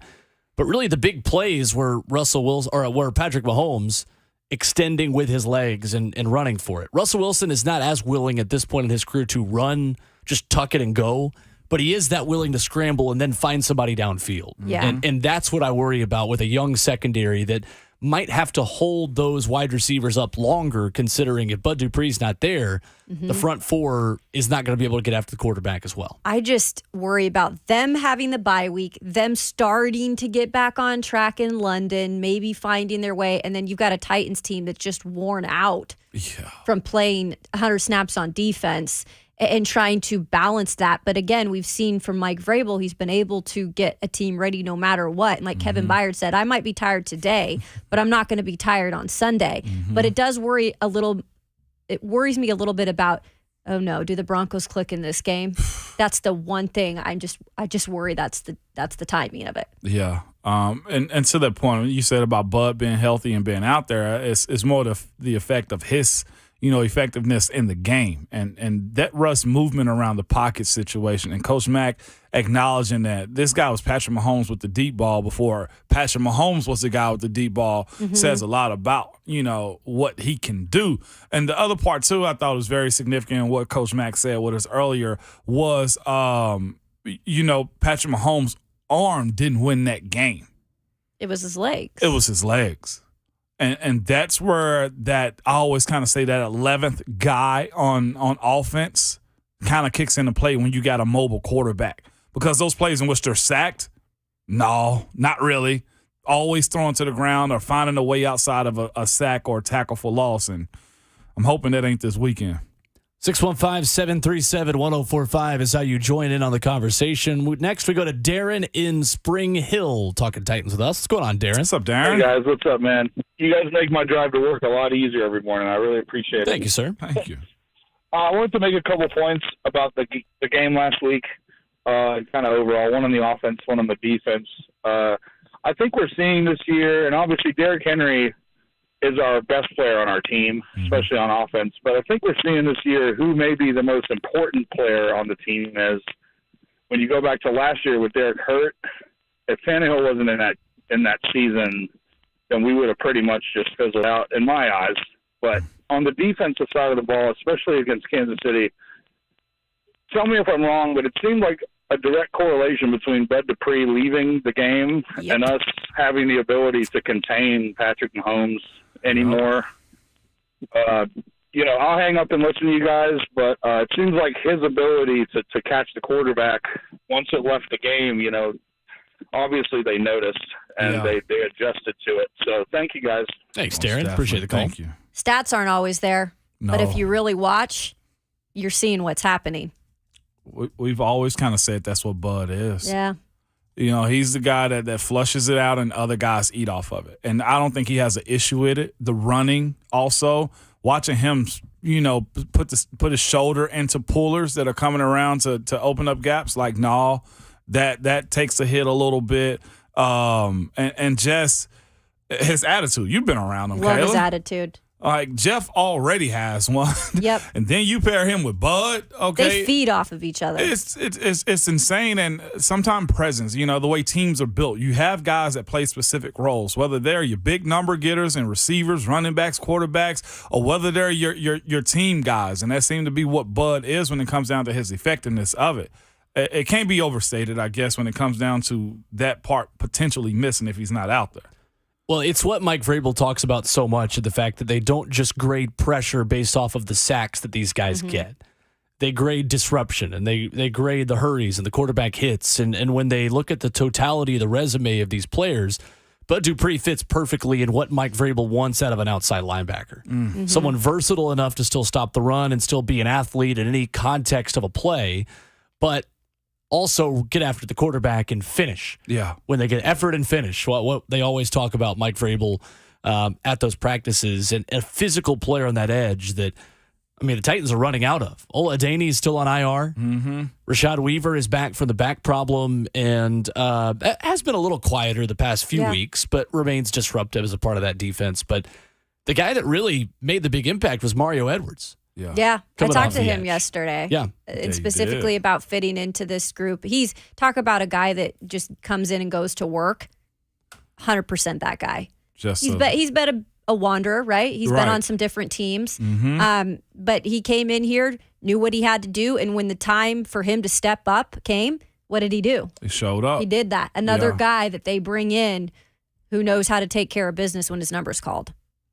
615-737-1045. We give the number because we have one final call for phone calls as we get on our way out. But first, we go to Rob in Nashville. Next up, what's going on, Rob? What's up, Rob? Hey, thanks for taking my call. I was just wondering how y'all felt about the game that's coming up as far as the Titans being able to handle the Denver Broncos defense, because Denver is ranked fourth, and they're going to play a lot tougher than Kansas did play the Titans. So anyway, I'll hang up and listen. Thank you, Rob. I think the interesting thing is, and Coach Mack made this point, Pat Surtain has got to guard either Treylon Burks or Robert Woods. And at the very least, returning Treylon Burks into the lineup could just open up more opportunities for somebody else. Takes attention off of 100%. Everybody else, I think for me, you've got to keep going back to those shot plays when you see one-on-one coverage on the outside that Malik Willis was delivering perfect footballs for. I think if you see Robert Woods or Treylon Burks in those one-on-one situations, give them a chance. Yeah. Force those DBs to take a step back a little bit. Yeah. It is the number one pass defense of the NFL, but for me, you can't get away from that just because Ryan Tannehill is back, and now you've got the intermediate passing game back a little bit more with his return, assuming that he is back on Sunday. I think that was the perfect strategy we've been waiting to see on those back shoulder throws and those quick shot plays. I'd say this too, was Rob's call. I think you saw the best anybody would play this Titans team defensively. Kansas City wanted that game, and they laid it all the way out for everybody to see on Sunday Night Football as far as defense versus this offense goes. When we come back, we wrap up the show. Take a look at any headlines we missed on the Thursday edition. Get you ready for your Friday tomorrow. Audubon, Kayla, and Will, 104.5 The Zone.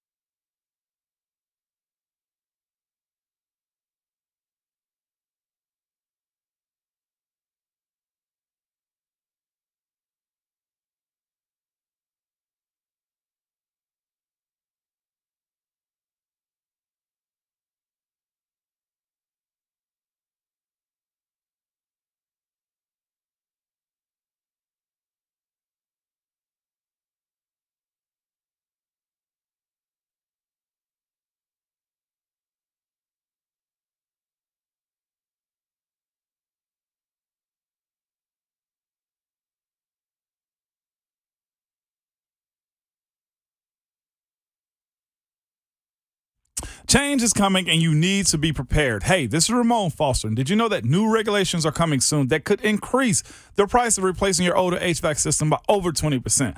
That's why you need to act now and get that older system replaced by my friends at Spring Hill Heating and Cooling. They offer 18 months with no payments because you can lock in today's price and not have to pay until spring of 2024. Or you can get up to $1,500 off your new HVAC system. Spring Hill Heating and Cooling is always backed by a 10-year parts and labor warranty on York products. And Spring Hill Heating and Cooling is also a York certified comfort expert company. If you need repair work also, they offer free service calls with their repairs, plus low monthly payments on those repairs. They are the heating and cooling company that can take care of all of your HVAC needs. Spring Hill Heating and Cooling, available anytime at springhillac.com.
Remote Kayla and Will, powered by All Four Seasons Garage Doors for one final segment on the Thursday edition. Ramon Foster out tomorrow.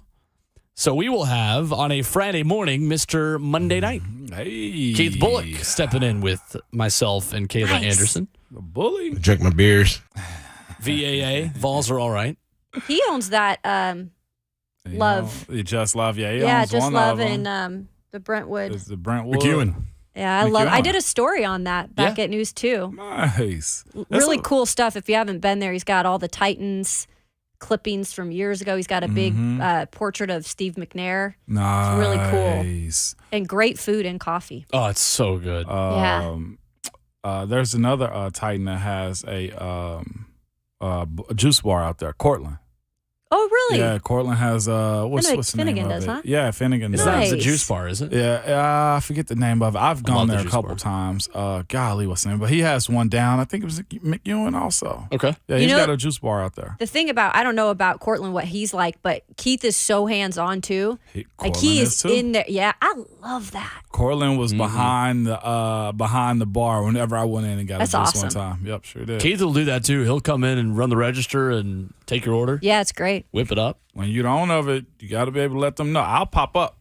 That's pretty much. Oh, yeah. You know what I'm saying? That's your name on it. Like, here we that's are right. talking about it. And it's like, man, for sure. don't go to the Keith Bullock one. Like, no. Toffee coffees are go so to that good. one. Yeah. You know? Because they they're know so it's going to be ran right. Just finished up a toffee coffee about 1 Yeah, minute you ago. did. Toffee coffee. Them things. Does it have like a liqueur in it, too? Is that the No. one? It doesn't? Wait, it doesn't You have could alcohol put one in it. in there. You definitely could. Listen to Chill Ratchet stuff. Oh, you can put one in there. Kayla was ready to go. Is it the weekend or what? It's pre-Friday. So I got hit with something for the first time yesterday. Uh-oh. That's something that's new that we're all going to have to deal with Yeah. on the new verified accounts on Twitter. I got for the first time. Did you really? I had a buddy send me, because it does it in the text messages now when you send tweets to people.